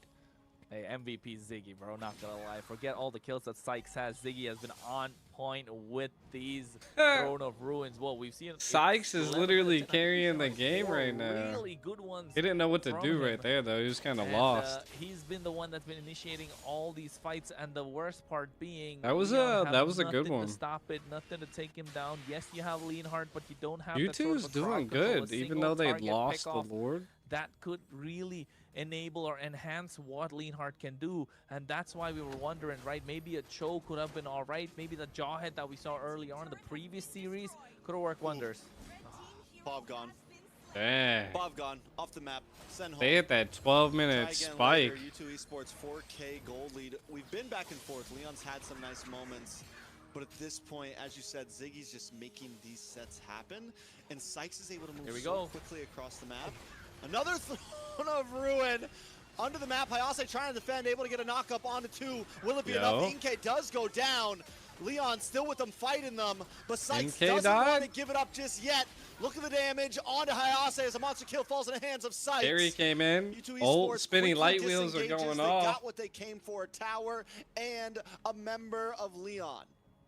Dude, this is why the Kufra can be a boon and a bane in sort of a way, just because of the fact that, yes, when he gets those massive sets, those massive engages, it looks super nice, looks super clean. It could be all or nothing. That's what this hero is. But the moment you kind of get a miss, you're not able to get that full engage. The re-engage takes too long, and by then your team's already wiped out. You know, earlier you were talking about Leviathan. were I talking think about they stats. had Well, Sykes is now they at had their 61 jungle and 1. subbed out. 60 stacks. Oh, Just my foe completely shredding wasn't through there. Leon right now. If you're down, They the had big a new damage though. jungle Raquel today. able to find Zoltra. Zoltra's just Bernoulli? been on the chopping block nonstop. Now Bernoulli, but a nice AOD does connect. He's not going to come into that one. It'll be in the midst of I'm not 3 sure what Leon was up with members. that. NK makes his way up. Ziggy looking for the Ziggy? re-engage. He does No. have the ult, but not able to find a Raquel? nice spot to use it. Raquel gets a knock up onto accuracy. Accuracy Dang. NK looking for another target. Oh, no. Bernoulli brought down to about 20%. Whoa, Sykes look at the looking for execute. Able backside. to come in, just a couple more hits, but he's not able to finish him off now. Accuracy Members jump on, his got bounce ball comes out. Sykes, jumped oh from God, behind. Raquel. Bernoulli still goes down. There's nothing to stop Sykes right now.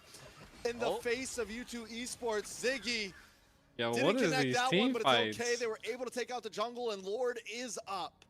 And not just that, right? In the fight, Hayase made his way in, took out accuracy before.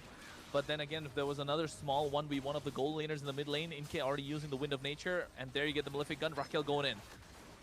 But the Raging Sandstorm does connect down. Fear the Phoenix comes out. Sykes sneaks to make his way in. He does find the Lord.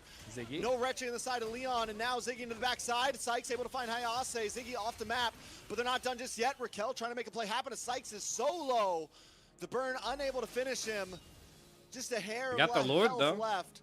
Bernoulli on the chase here. Not going to commit. Nah, Turtleman's not going to commit to that one. What? I'm telling you, today Caster's Curse in full effect. We spoke about Ziggy, hyped him up. He died a couple of times, and not just that. Look at Sykes, 10-1-1. Sykes is going We're crazy. talking, what, 15 minutes into the game right now? He is unstoppable. This 80 Isn't this what happened last time? Or what was the one game? No, that was Diamond. 4,000 gold lead over Bernoulli right now. Diamond was like absolutely controlling Should it. get This is shredded down here. crazy that they Luckily, can't even Leon defend does their have own Leon. Lord. He's also been playing a great game. 3, 1, and 2. Been able to pick up some small kills here and there, and is going to be the major defense when it comes to these big sieges. Yeah, and I think these big sieges are away. No, they caught someone on the bot side and the top as well. So member goes down, accuracy out. Cameron takes us to the top side. It's okay. Whatever. It's cool. I mean, look what's going on the Sykes top now. side. Gonna be able to Ooh, work the on spear this missed. Tower. Raquel looking for Sykes as well. Leanhart did use a speedy light wheel to be able to make it up the top side and help defend. Bernoulli looking for a target. Leon maybe not really trying to take a fight here, but at least trying to get some ground back. What Make the sure they hell secure is these the buffs. Moskov doing? Yeah, I think at this point, Leon needs to hold the ground. He was They just are taking giving that him the green top buff. He's inhibitor. like, U2 Esports. I'ma take this, 4K bro. Gold lead. They've been leading the I'm gonna charge just the take entire this time. real Hayase fast. going No biggie. tankier and tankier I'm gonna by take the this second, little so you know that crabby. Thunder Form's not gonna do a lot. Ziggy. This is what I'm talking about. Raquel's there. Raquel's job is to be annoying, right? And he's being as annoying as possible. But there's nobody with him. He needs to make a play with Hayase, and that could be the game changer. Go in with the revenge, get that shifting skies, and then maybe you can pose a problem. Layer those skills rightly so you find a way to get your team out. The entire time he's been getting really good sets, but it's not gonna get his team out. Yeah, but a lot of those sets have only been like one member. It's a hard team. It's a hard composition to go against and look for like a 3-man Tyrant's Rage, you know? Everyone's fast moving, but Zoltra comes in with the Raging Sandstorm. He's brought low. Tyrant's Revenge, Inkay down. They're all dead. There goes Zoltra as well. Leon now on the hunt as Dead. Halsey leads the front, looking for the next target, but Sykes able to dash back and Yo. still get the kill. Little Now they're just on the bit of a run. clap Leon back. doesn't want to give it up just Ziggy. yet. Immortality does pop for Ziggy. He's not going to be able to get away from I think this one. Immortality is Leonhardt what finds kept it. them 5, alive. 1, and 2. The back and forth continues as Leon take the win on that last fight. Hey Trex, we're in for a long night, aren't we? This is only game number 1, 17 minutes in. First game of the best of 5. You can already see Trex making emojis right now in the camera. You guys can't see it, but what you can see is that backdoor that Sykes is looking to go for while they're trying to blitz down the Lord. It's a good play. Honestly, he might have been able to just commit on that tower. The Kufra's not going to be able to take him out. He does back off. I mean, Leon get this Lord, which is huge. But U2 Esports still holding a gold lead. We are getting to that 60K gold mark soon. At that point, Kronos, do we think Leon has an advantage? Do we think it's 50-50? How do we feel about max items 5v5? I think max items 5v5, I like the chances when you have the Moskov, right? There's always a cross-map play that's possible. because this really allows a lot of pressure to come in from one side. Yes, if we see a 5v5 singular fight without the map being in play, then you know this carry's going to start melting people down, and it has enough peel to do so as well. But at this point, who can really stop Sykes, man? That's what I'm looking at. 11, 1, and 1. I hope I don't curse him. They're looking to try and go for the finish on the top side. The Lord is marching in. Leon could make their way. Raquel needs to look for the massive set, but then again, Hayase's nowhere to be found. Without vision on him, that's exactly what he wants, right? I mean, Hayase, he's going to try to look for a back angle here. I don't think Zoltra saw him move in. But I also don't think they know where Zoltra is. Lean hard, able to get the tower. Hase has finally showed face. Watch for Zoltra. Looking for the back line. Uses a conceal. He's just going to go back to base safely. He's not going to make a major attack. And I think that might have been the good move from you two, honestly. Don't fully commit right before Lord's coming. They Kush retire? I think so. I mean, I think everybody kind of... No, Sykes, what are you doing? Retirement. He's able... Ooh, immortality pops. That's a big utility gone, and Zoltra has to sacrifice his own life as accuracy moves in. It's Zoltra and accuracy against the world right now. Ziggy there as well to help back him up. Lord still at half this health. This is crazy, bro. U2 was up by like 4,000 gold. Finally decides to join the fight. Bernoulli in the front side. Hayase unable to connect on to anyone. Fighting under the enemy's tower, does come out. Bernoulli's brought low as Sykes finally locks onto a target. Ziggy will pay the price though. Raquel, immortality pops again, actually falls, Lean Hart, able to kite back, but Leon is low on health. Yo, does he go in 1v4? Connect just yet. Oh, that was so messy. Every single ultimate missing. They missed the revenge. They missed the shifting skies. Even the Throne of Ruin missed. The only thing that connected was, what, a couple of basic attacks from NK, but now he's the only one left standing to defend, and I think they could blitz this end. Immortality's there on NK. Leon wants to get the push. And 3 seconds for Zoltra. Can he come out with a big Raging Sandstorm to try to help out? Just clear the waves, that's all you got to do, but the base is going down. Leon not going to let them fight back and taking game number 1. They blitzed him. Messy, but found a way to get to the base crystal. All right, chat. We're gonna actually call it there, though. I gotta get some. I gotta do some manager stuff and. U2 Esports, but they found a way to make a comeback. They applied the pressure. I'm gonna let the Lord and you guys should go check out the YouTube channel if you want to finish watching it. But I gotta go do some stuff and get some things done. So and I can't. And I gotta like be in calls right now. So. Yeah, a great game. I'll catch you guys later. GG's. You know, right now it looks support your teams in the AMR. Watch the South if you're bored on the weekend. Till next time, I'll catch you guys later. GG's.